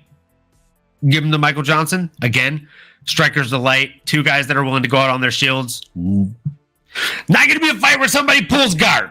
You know what I'm saying? So give me either of those fights, but more so that Lee Me and Bobby Green one. I think that one's just got fireworks written all over it. What do you think, brother? Man, I do like that a lot. That's interesting to me. I was not expecting you to go that direction, but I like it. I mean, it feels like Michael Johnson, if anyone deserves a crack in the top 15, he is the guy. But I'll tell you what, man, another guy that I don't know if he's still fighting or not. I'm trying to quickly look it up. And it sucks because he's on a 3-fight losing streak. One of them being no Chase Hooper, which is crazy to see. But our boy Clay Guida, a little bit of a OG matchup here is where I'm leaning for Michael Johnson. But maybe I'm discrediting what he just did in the octagon. Maybe he needs to be moved forward. In which case, if not a Bobby Green, maybe you do an RDA. Another old school legend. Probably should have fought already. Had that number 11 on the line. RDA would sign up for that one. I like it. Would he though? I mean, probably not. RDA's really been trying to get them title shots, brother. I know. He wants one. And I don't think if he beats... I think it's a great one. He wouldn't want to do that favor for the UFC. He would, if I'm RDA, that is. You're trying to look at the top 5 or anyone in the top 10. He's only at 11 currently, so... If it ain't top 5, it's money. It's Gav. Moicano wants money. I like it. I give him his fucking money. Me and my dad, we don't agree on a ton of things, but one thing that my dad says that I know holds true every fucking day of the week is, shit talks, money walks. So, show me that money and I'll walk in the right direction, brother. So show him the money and he might be there for it. Speaking of money and being there for it, oh man, I got a debt to pay here. Folks. Man, Brad Tavares came in there and he let me down against the RoboCop. I don't like it. but it happened. And you know what's crazy is like the worst thing about it is I don't mind being wrong if it's logical. But this shit was not logical, brother. RoboCop Rodriguez is not supposed to win in a third round. He's supposed to get the early knockout, like first or second. This is like an unders. Like, you know how flyweight unders is a thing? There should be a category called Gregory Rodriguez unders. And they hit 9 out of 10 times. This just happened to be the 10th time, the 1 out of 10 that they don't hit. Folks, gosh darn it. Gregory Rodriguez, the mother effing RoboCop. 79 total strikes from a middleweight that's built like a heavyweight. And honestly, like I don't understand. Like his gas tank is an MMA anomaly. The way that he throws shots, I mean, it's like the way that I threw shots whenever I like did my one tournament, and it's why I'm not a fighter. Like I'm a bottle rocket at best, you know. When it comes to fireworks, there are many different kinds. The bottle rocket, it doesn't last very long, but it's a fan favorite. Why? Why, you ask? Because it's exciting. And you know, that was always my MO. I'm going to throw hard, but I'm not going to throw long because that's not how throwing hard works. You know, you're going to tire yourself out. It's like a Prius versus a Hemi. The Hemi is going to have a lot better acceleration, a lot better top speed, a lot more frequent trips to the gas station to fill up, a lot more expensive of a ride, a lot more taxing, so to speak. You know, in a sprint, Dodge Ram with the Hemi, probably going to beat the Prius. In a world race, you know, maybe the Prius does better, you know, because fuel efficiency. So in this, I just simply thought the Prius and Brad Tavares was going to win. But I'll be damned if, you know, I don't know if maybe the Hemi took some weight off of the body or, you know, got maybe a dual exhaust kit added so we could breathe a little bit better. But either way, your boy's stuck on the wrong side of history here, folks. So, you know, I won't make you do one with me. You're good. You're good. You were right on this one. Enjoy the fucking victory. I don't give it to you often. Take it. Take the money and run, as they say. Gregory Rodriguez gets it done, man. 79 total strikes, 71 of them significant, which again proves my fucking Hemi theory. Come on, man. And I'll tell you what, Brad Tavares ended up losing here. He didn't fight like a Prius, like the Prius that he usually is. 42 total strikes landed, 37 of them significant. My guy, he was landing at the same total shots landed to significant strikes landed clip as fucking RoboCop. That's not how he fights. It was out of desperation, though, it felt like, right? I mean, it felt like because RoboCop's pressure, he was moving forward the whole time. Brad had to, like, fend them off, man. It was like fighting off those zombies in freaking Call of Duty. Just, they keep coming. They keep spawning quicker and quicker every time. I'm not going to lie to you. Like, the way that Gregory Rodriguez throws hooks makes me have flashbacks to Saturday sparring at American Kickboxing Academy. And it's like, they're not fun flashbacks. Dude, at my age, I mean, and I'm only 29, but brother, I feel like I would freaking pop a disc out. I'd bust a hip out of place. I'd freaking do so much torque behind that thing. Starting sparring again this year. Ooh, I mean, why not, baby? When in Rome. Cheers to that, brother. And I know you said I don't have to do a shot. I get to do it, baby. Why? Because it's my show. It's our show. We do what we want. Behind, baby. Come on now. You know this, man. You know this. But man, what a performance. What an outing. And honestly, I thought Brad still had a chance, man. I mean, you know, you can only take so much damage. You can only take so much of a pounding from a RoboCop. But Brad Tavares, man, what an absolute dog. What an absolute savage. It just felt like it was a lumberjack. And the lumberjack in this scenario is Gregory Rodriguez. Just chopping away at that redwood tree, being Brad Tavares, man. He's built like a redwood. And that's exactly what happened, man. He just chop away. But I do want to say the two things that stood out to me were RoboCop's pressure, just his willingness to stand in the pocket, move forward, be willing to get hit, but to get off too, I thought was impressive. And you mentioned it, bro. The freaking cardio. This guy, man. I mean, the gas tank that he was able to still have in that third round, the power to still have in that third round after 10, 12 minutes of fighting to put out a Brad Tavares, someone who's, I don't think he's ever, maybe he's been knocked out, but not often. This is not a common occurrence for our boy. He went the distance against Israel Adesanya and couldn't get finished. He could go the distance. Yeah. Herculean efforts here by RoboCop. He will find a way. Honestly, Hercules, the best Disney animated movie of all time. If you disagree, literally, I will fight you in the streets. Well, I may just disagree just so we can, just so I can get fatality in the street. But no, I agree. And one of the best soundtracks. I mean, that song. I mean, a lot of bangers. But yeah, brother. I mean, Gregory Rodriguez, man, what a statement to make over a tough individual in Brad Tavares. It was a fun fight, man. It was my favorite fight of the night, just because of the stakes, the implications, as I like to say around here. But also just two savages that I've always loved watching fight at this middleweight division, staples in the division, and a lot at stakes, man. And Gregor Rodriguez was able to come out victorious, able to dig just a little bit deeper, able to withstand the heat in the kitchen, but also able to dish it out too, man. It was absolutely fun, fantastic, huge shout out. What's next? Is it top 15?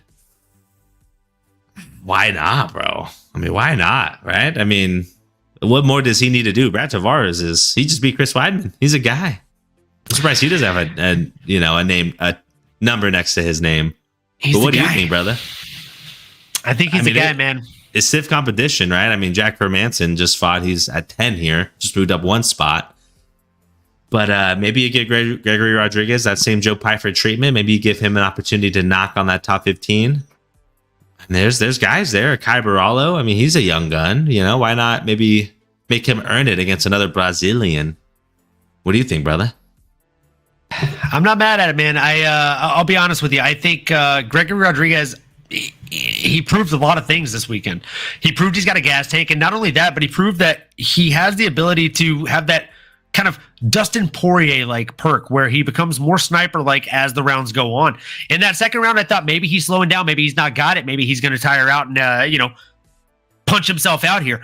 Because in the first round, he threw 41 strikes. He landed 19. Second round, he threw 11 strikes less and landed 6 strikes less. So he was going down in volume, right? So he threw 11 strikes less in that second round. And then in the next round, he only threw 1 strike more, but he landed 8 strikes more. So his accuracy literally went up 15% in between the second and third round. And in between the first and second round, it went up, 19%? So, I mean, give this guy his flowers, kids. Like he's continuing to get better throughout the fight. He's a big, strong guy. That's not easy to do. That means that he's trained in the right way. And he's tailor-made his style and his body to compete in the way that he competes, which is a fan favorite style of competition, folks. I think we can all agree on that. Give this guy a top 15 ranked opponent. I think it goes without saying that he is entertaining. And I think now he's ready for the upper echelon. I think this might not be the favorite thing to say here, but Roman Dolidze didn't exactly win any fans in that last outing, even though he's up one ranking position technically this week. I think he's not above fighting somebody like a Gregory Rodriguez. So give me Gregory Rodriguez versus Roman Dolidze. I think that fight makes a lot of sense for pretty obvious reasons. I love that. I would love to see it, brother. Partially to kind of punish a Roman Dolidze, only going down one spot and actually somehow going up a ranking, but also give our boy Gregory Rodriguez a solid crack, man. At his age, what is he like? Let me double check here. Is he 32, 30?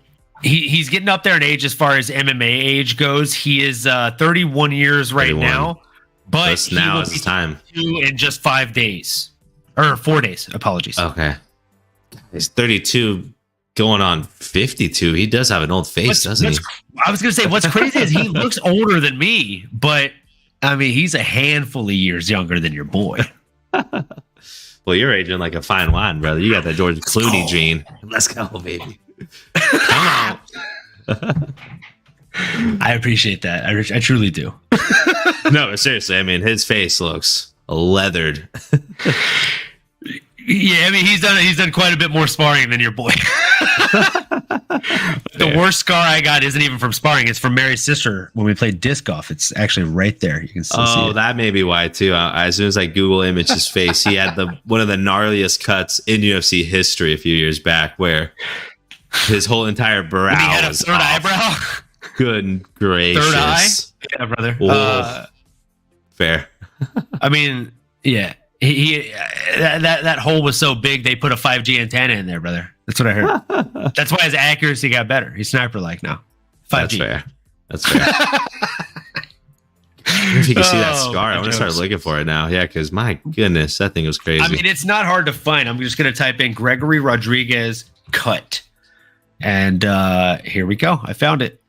The picture of it is just so good, dude. Hold on. I'm going to go ahead and just show this on the show here. Here we go. Yeah, this is perfect. Just because viewer discretion advised. Yeah, viewer discretion is advised. Also, we do not own the rights to this image. This is definitely a UFC owned image here, but I digress. The best thing about it is the fact that he's making that face. He's face. Like, ooh, look at that. That's a nasty cut, dude. Ooh, that looks pretty bad. He's like, oh boy, doctor could stop this one. Is that my face? So, Gregory Rodriguez, my guy, he healed up rather nicely, and here he is. Got the win.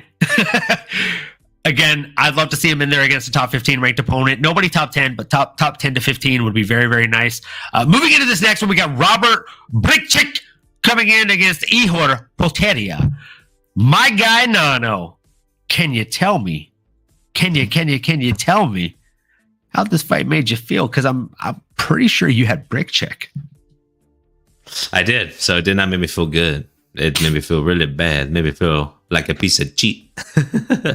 Made me feel really small. It was a fun fight, man. The whole time I was just thinking, maybe he's winning. Maybe he can make a case. Maybe there's a way that the judges are gonna be high and drunk and out of their mind, and maybe on other drugs that will disillusion them from themselves, and maybe think that Rob was winning that fight. But no, Bobby Brzezinski just really disappointed me. But I also got to give Igor his flowers. Igor Potiera was on a 2-fight losing streak after beating and basically retiring my favorite fighter of all time. That's Shogun Hua. Fan favorite, that is. The disrespect, man. But to come back and his back was up against the wall. And that was how he fought. I did think that first round was close. But as the second and third round started to get going, Igor started to, really take over. And again, it's just tougher guy. Maybe had a deeper, why behind his being in the octagon. But it just, felt like Robert was a bit flat. Not much else I can say stylistically. I thought they both had opportunities. There were holes there. There were opportunities to be taken. Not a lot of takedowns necessarily, but Igor just looked like the hungrier fighter there, man. The hungrier dog in this match. So I'm going to finish pouring out my shot. Here's your thoughts on the breakdown and, what else stood out to you in this one? Well, when it came to this fight, there was a couple of things that stood out. Main thing was that Ihor Poteria, the gunslinger, the duelist himself, had definitely improved in between this fight and his last fight. I truly feel like he came out there feeling like he had something to prove, right? And it showed. So he got the unanimous decision in this one. I thought it was absolutely deserved because he did more than enough to win. In the first round, which was arguably the closest round, he outstruck his opponent on significant strikes by 2, landing 14-12. And on total strikes, he outstruck him by 6, landing 22 compared to 16. He also got almost a minute of control time in that first round. And then just as the fight went on, the gap continued to just widen, 28-12 on total or on significant strikes in the second round. Every single strike these guys throw in the second round was actually significant strikes. So you love to see it. These guys were going out there with venom. They were trying to hurt one another, folks. And in the third round, oh man, bad just went to worse for Robert Brickchick. He went from landing 34%. So this is actually one of the more intriguing stats and facts about this fight for me. I don't know if you saw this or not, but here we go. So in round one, these men went out there and both landed 34% significant strike accuracy clip. Pretty wild, right?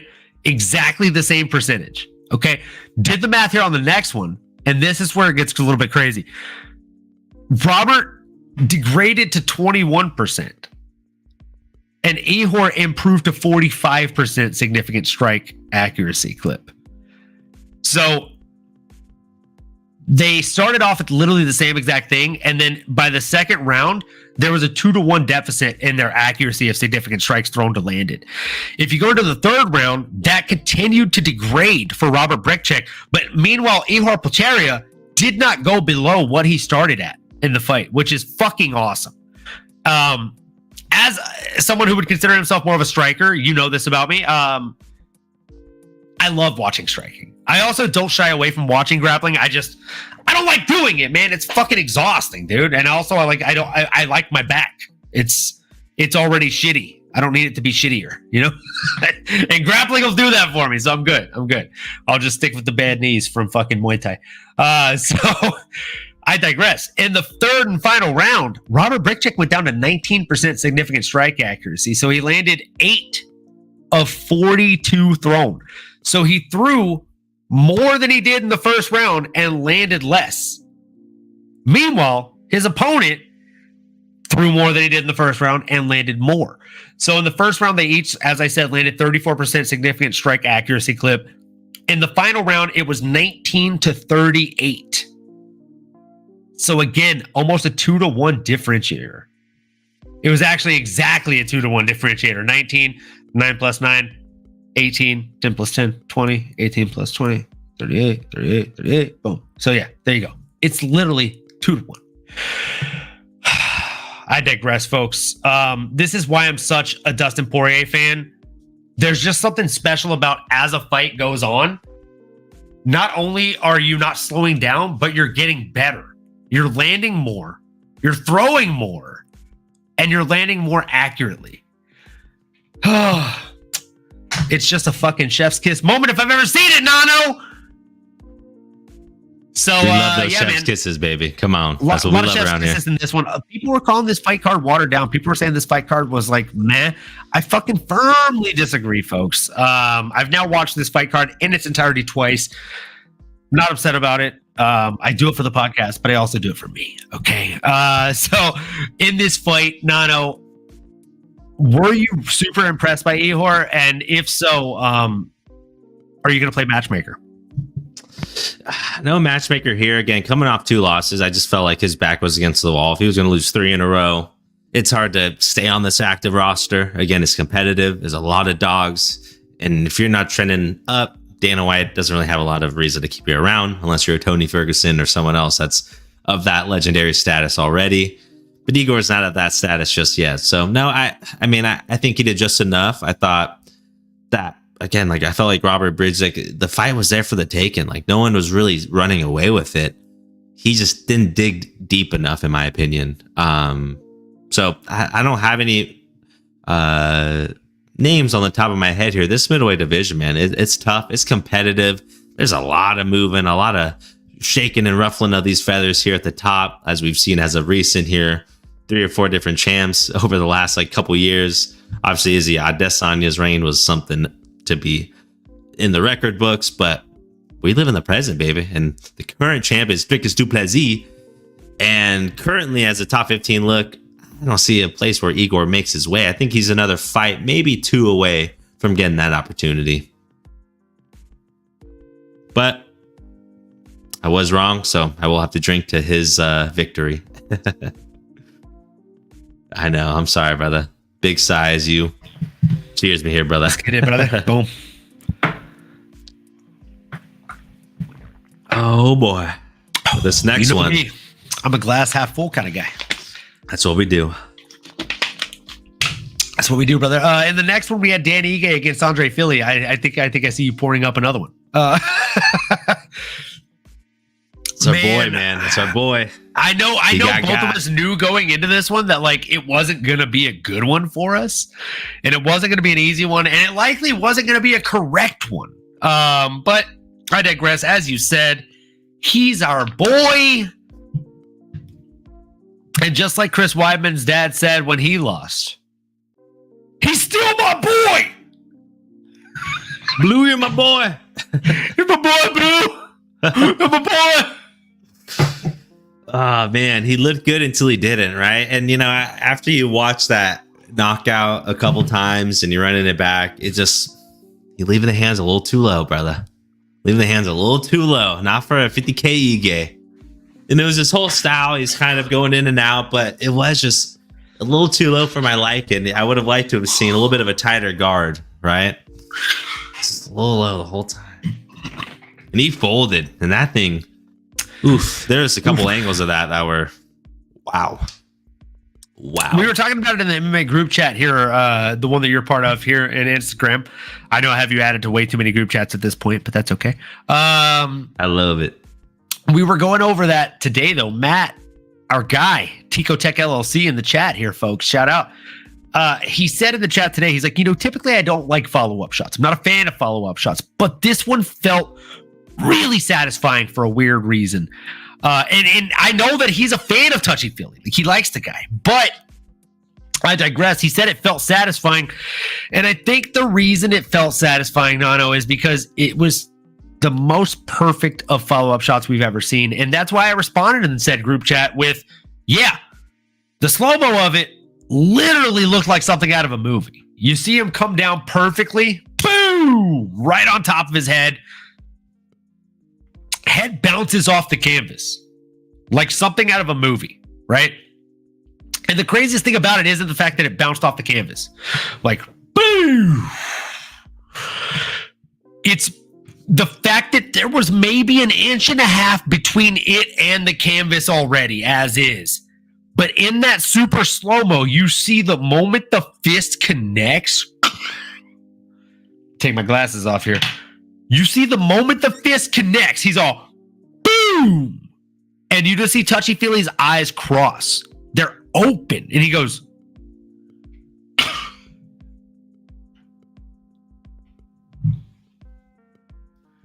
brother, it is the wildest shit. It genuinely, like, if you paid an actor $10 million to do that scene in Roadhouse, it'd be shit. Like Jake Gyllenhaal would sell the punch, but the fucking stunt double or the actor eating the punch, no chance he pulls off what Touchy-Feely did. Touchy-Feely deserves $50K for that. So shout out to Dan 50K Ige. More like Dan 300K Ige. 1, 2, 300K Ige. Because I'm pretty sure that's how much he's made in fucking post-fight bonuses alone. And they're only 50K. That's a lot of post-fight bonuses, folks. That's a lot of post-fight bonuses, folks. So I digress. He was our boy. He was our guy. He was our man. He was our myth. He was our legend. But he still went down. So this shot is for you, Touchy-Feely. I appreciate you taking the picture with me back in UFC SAC so long ago. And I still hope for title aspirations, man. Cheers to that, brother. Keep finding the good fight, Touchy-Feely.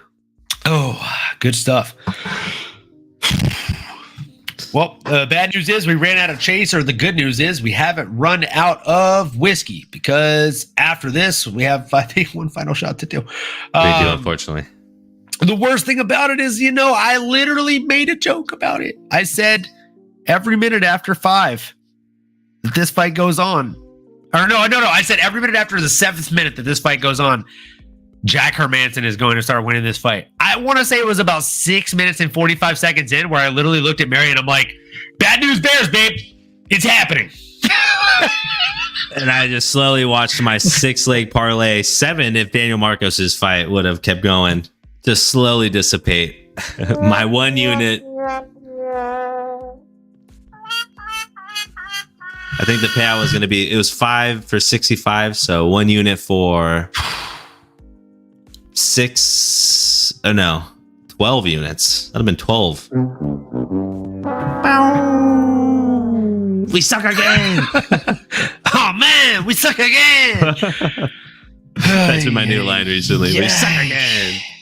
So we suck again. But man, Jack Hermanson, he deserves all the credit. And I think he fought the right fight. His game plan was, I'm going to forfeit the first 2 rounds. I'm going to sacrifice 10 minutes. And then I'm going to beat his ass for the last 15. That's how it felt. Did not see that coming. And Joe Piper really lost steam, bro. I mean, that was, we mentioned it. We asked the question. I literally said he has the hardest punch in recorded history. Does that mean that he doesn't know how to throw a light punch? Right? Like, does that beg the question that he's gonna 20 minutes later? Across 25 minutes. And I literally said, if he throws the hardest punches in the world, I make the Hemi analogy all the time, bro. Like, he is a Hemi versus a Prius. Like, that's facts. Jack the Joker Hermanson went in there and he's like, yeah, that's fine. Like, you're Playboy billionaire Bruce Wayne, but haven't you heard I'm the Joker?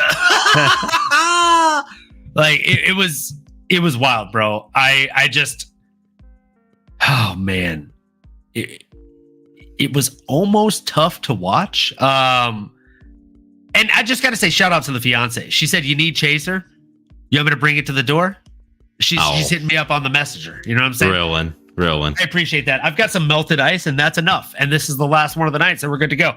Let's go ahead and get this one out of the way and we'll do our final breakdown here for the fucking Joker who had the last laugh. I said, will the Joker have the last laugh? And fuck it if he didn't. Gosh damn it. To that laugh. To that to laugh. The Joker. To the Joker.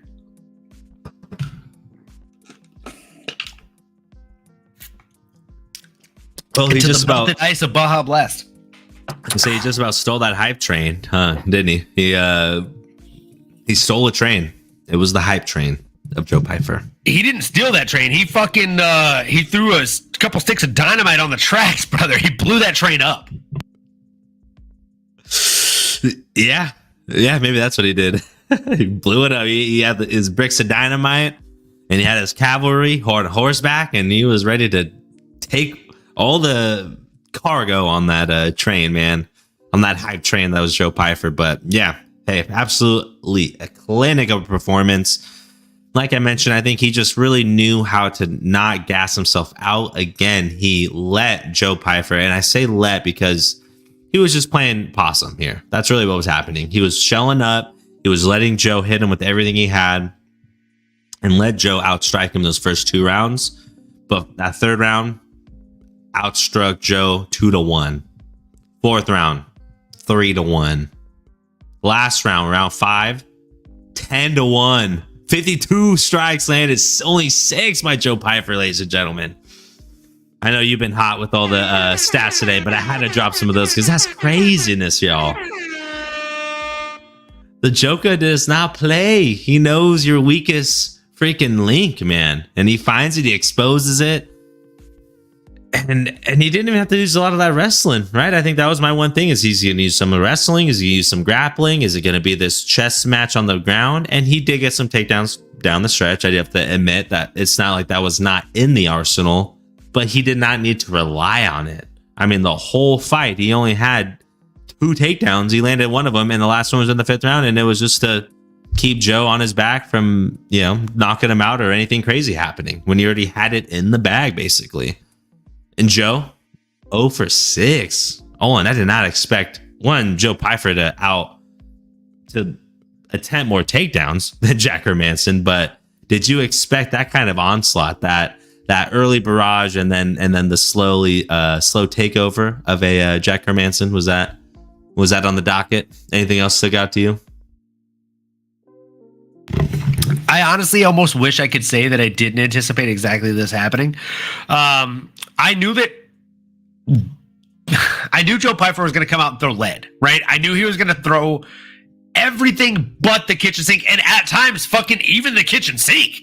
Like the sounds of his glove connecting with the Joker's face on some of the shots it was honestly horrific, right? And I'm not afraid to admit that he took years possibly off of Jack the Joker Hermansson's career with those shots. But I digress. Jack wore it very well. He's very much like the Joker that fights Bruce Wayne pretty much every month, right? When you're reading those issues of the comic books. He eats the shots. He gets a broken rib or two and he just keeps on coming. He seems to never stop as long as he's able to inflict his own damage.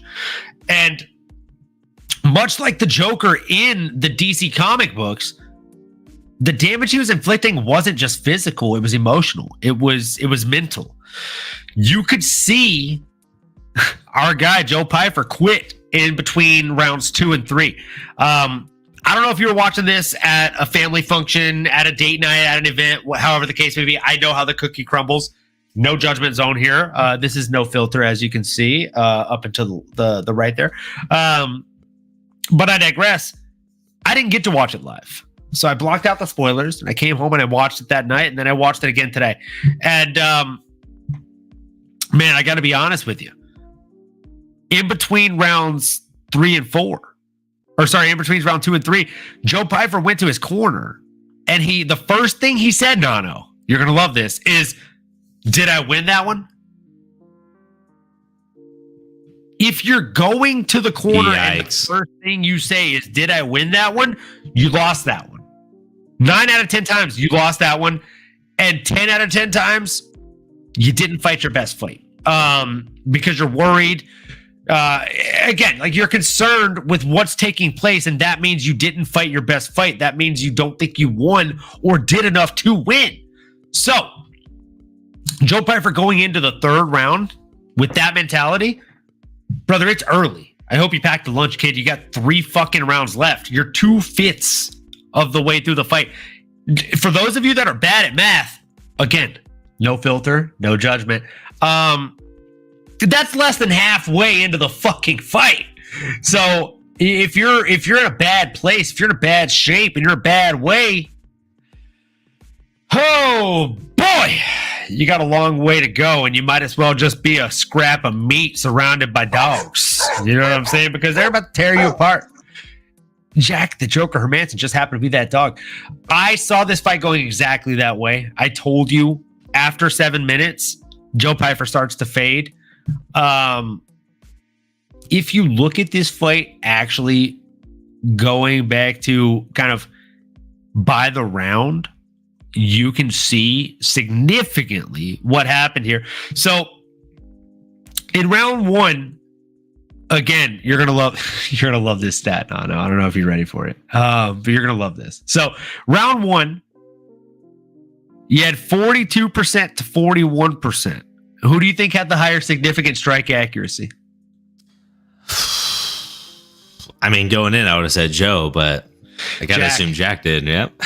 Round 1, Jack Hermansson had the better accuracy of significant strikes.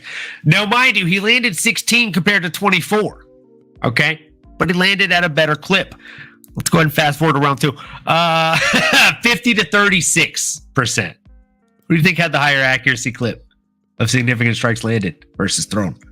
Oh, jeez. It's gonna be Jack again, huh? This freaking Joker. It's gonna be this fucking Joker. You know, joke's on you. So he threw almost half the amount of strikes, but he only landed 3 less.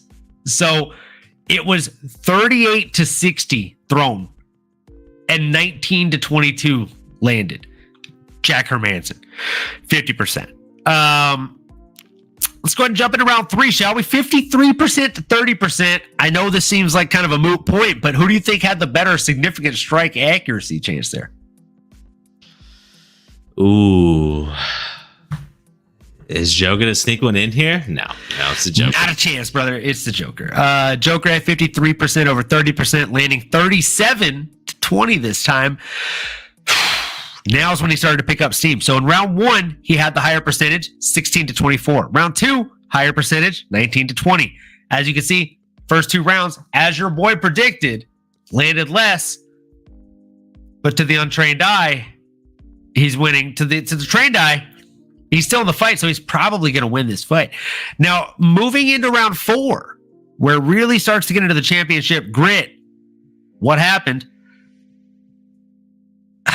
The gap closed a little bit. I know that's not what you were expecting. You were expecting me to rub salt in the wound a little bit here, but it was only 57-47%. But I'm not even going to ask you. Joker got it. He was at the 57% clip. And here's the crazy thing. Even though the percentage closed, so did the gap of differential.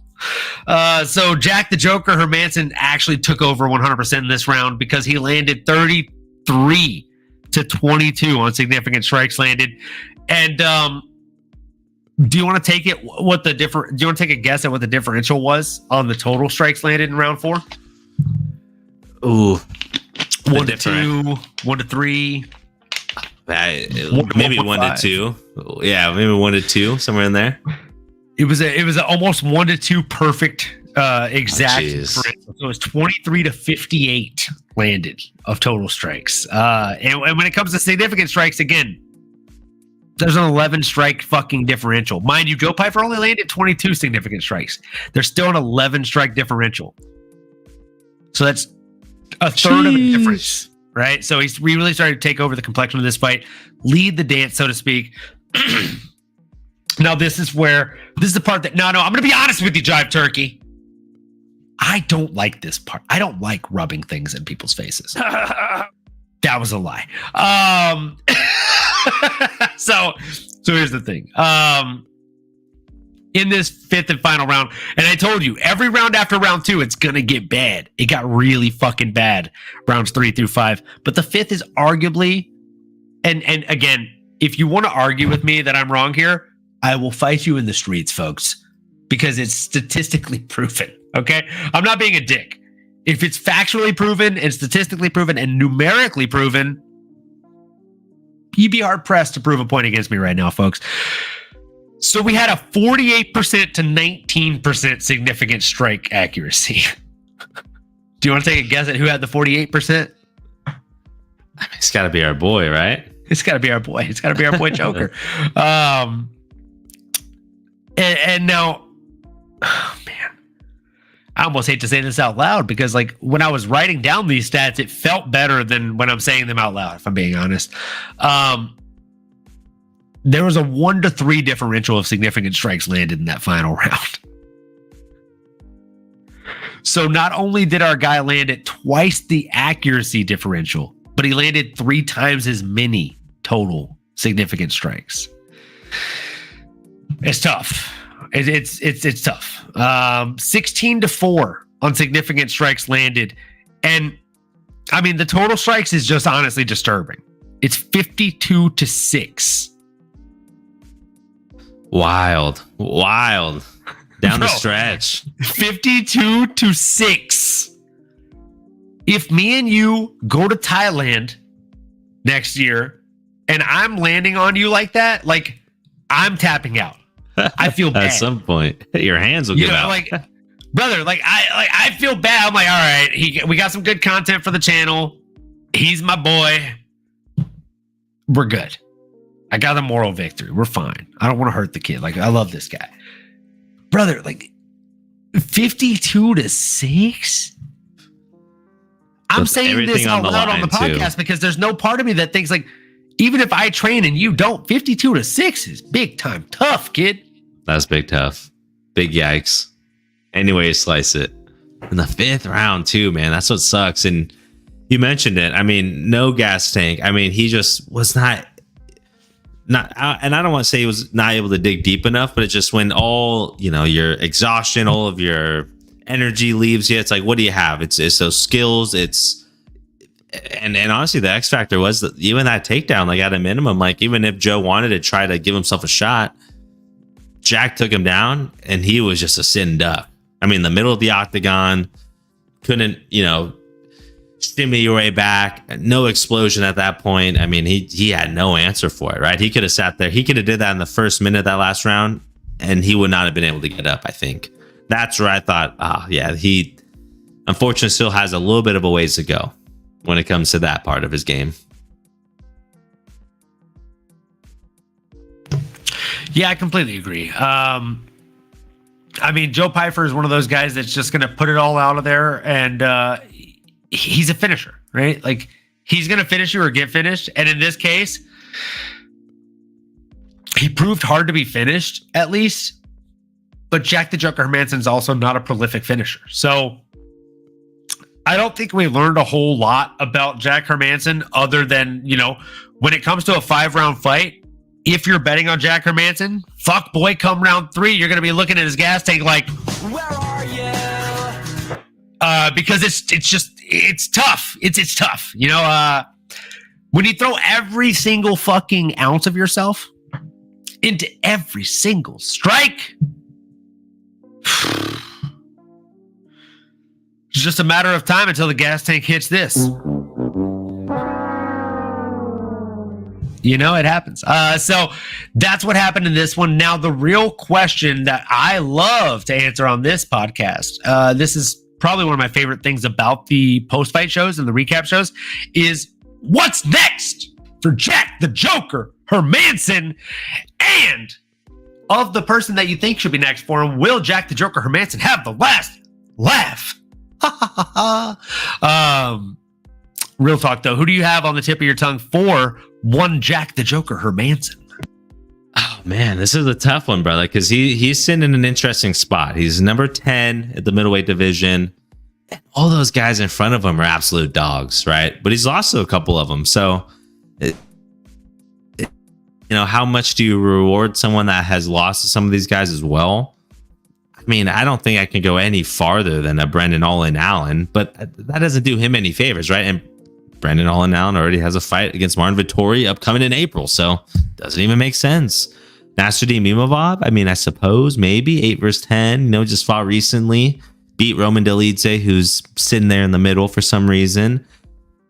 But if you're Jack, I mean, maybe just sit for a little bit, see how the dust settles, and then maybe you fight one of these guys in the top 9. But no other names top of mind for me. It just feels like he's stuck between a rock and a hard place, right? Like, he won, he shouldn't feel the need to go down a rank, and he just fought someone that was unranked. Like, should he feel the need to fight someone that's 15 through 11? I'm sure if Dana calls him, he'll answer, but maybe he waits for one of those guys that are above him to open up, and then maybe he gets a crack at one of them. No one top of mind for me, though, brother. What are you thinking? Well, I'll be honest with you. You said Brendan All-In Allen, and man, as much as I honestly hate to admit it, the hive mind is fucking real. Let's go. The hive mind is very fucking real here. I didn't have Brendan Allen down, but I did have the loser of Brendan Allen versus Marvin Vettori. Whoever loses that fight is going to get a minor setback, and with that minor setback comes the sake of having to say yes to a fucking fight that is not necessarily the most favorable fight for you. So if Marvin Vettori loses that fight, Jack Hermansson makes sense for him. If Brendan Allen loses that fight, Jack Hermansson makes sense for him. And with all due respect, whoever loses that fight is whoever they fight, right? Like, whether it's Brendan Allen versus Jack Hermansson or Marvin Vettori versus Jack Hermansson, the winner of that fight is one fight away from a title contender fight. That's it. Or the winner of that fight, if they win in a very, very like showcasey way, is right into contention with a title contender fight. So, I mean, that's my take. I feel like it makes a lot of sense to get Jack Hermansson back in there sooner rather than later, while he's riding the hype of beating a hype train in fucking Joe Pyfer. You know, the original saying was "Be Joe Pyfer," but Jack the Joker Hermanson laughed at that and said, "Beat Joe Pyfer," and that's what he did, folks. So I digress. Maybe that should be a design. Maybe we should I Photoshop Jack the Joker Hermanson into DC's Joker and make a Beat Joe Pyfer shirt? That could be personal. A fucking design. That looks sick. That looks sick. Feels I like personal. Joe Pyfer though. I'd hate to rock some merch of him, you know, getting on being the butt end of it, but a little bit of a Joker kind of feel with a Jack Hermanson. That's kind of fun, man. I like this a little bit. I like what I'm seeing here. A little bit of the hair, you know, crop in a little Jackie. we might have to stay on a little bit late after Thursday's episode to design some new merch. You heard it here first, folks. So make sure that you tune into Thursday's episode where we will definitely be breaking down our picks for UFC 298. Also gonna have at Mildish Gambino out here for the weekend to watch the fights. You know him obviously as Jordan, the man with the plan from fucking Yelp back in the day. He's gonna be driving out for the fights here on Saturday. We're gonna watch him at my place, so maybe we'll get some live footage. Might do a little bit of a live stream on Instagram. If you're not following me on there, make sure you drop a follow today. It is at MMAnomaly. Big shocker there. It's at MMAnomaly on fucking everything. And if you're not following the co-host with the most, make sure you do today. That was a weird point. There we go. Boom. There he is. It's at Jive Turkey Talk on Twitter. The more of you that follow him on Twitter, the more active we're going to get him on that bitch. So let's fucking go, kids. I fucking love this guy. And you should be following him, because he's got great takes. He's got great breakdowns. And if you're new here, if you're old here, if you're somewhere in between that take, either way, make sure that as soon as this video wraps for the live video, you like, comment, subscribe, smash that bell for notifications. And if you're just listening to the audio only version of the podcast here, folks, make sure you like, rate, review, subscribe, whatever the fuck you do on the audio only versions on the Spotify and the Apple and whatever you listen to podcasts on. Either way, we highly appreciate you guys tuning out, tuning in, or turning up and tuning in. And we appreciate it. We'll see you on Thursday.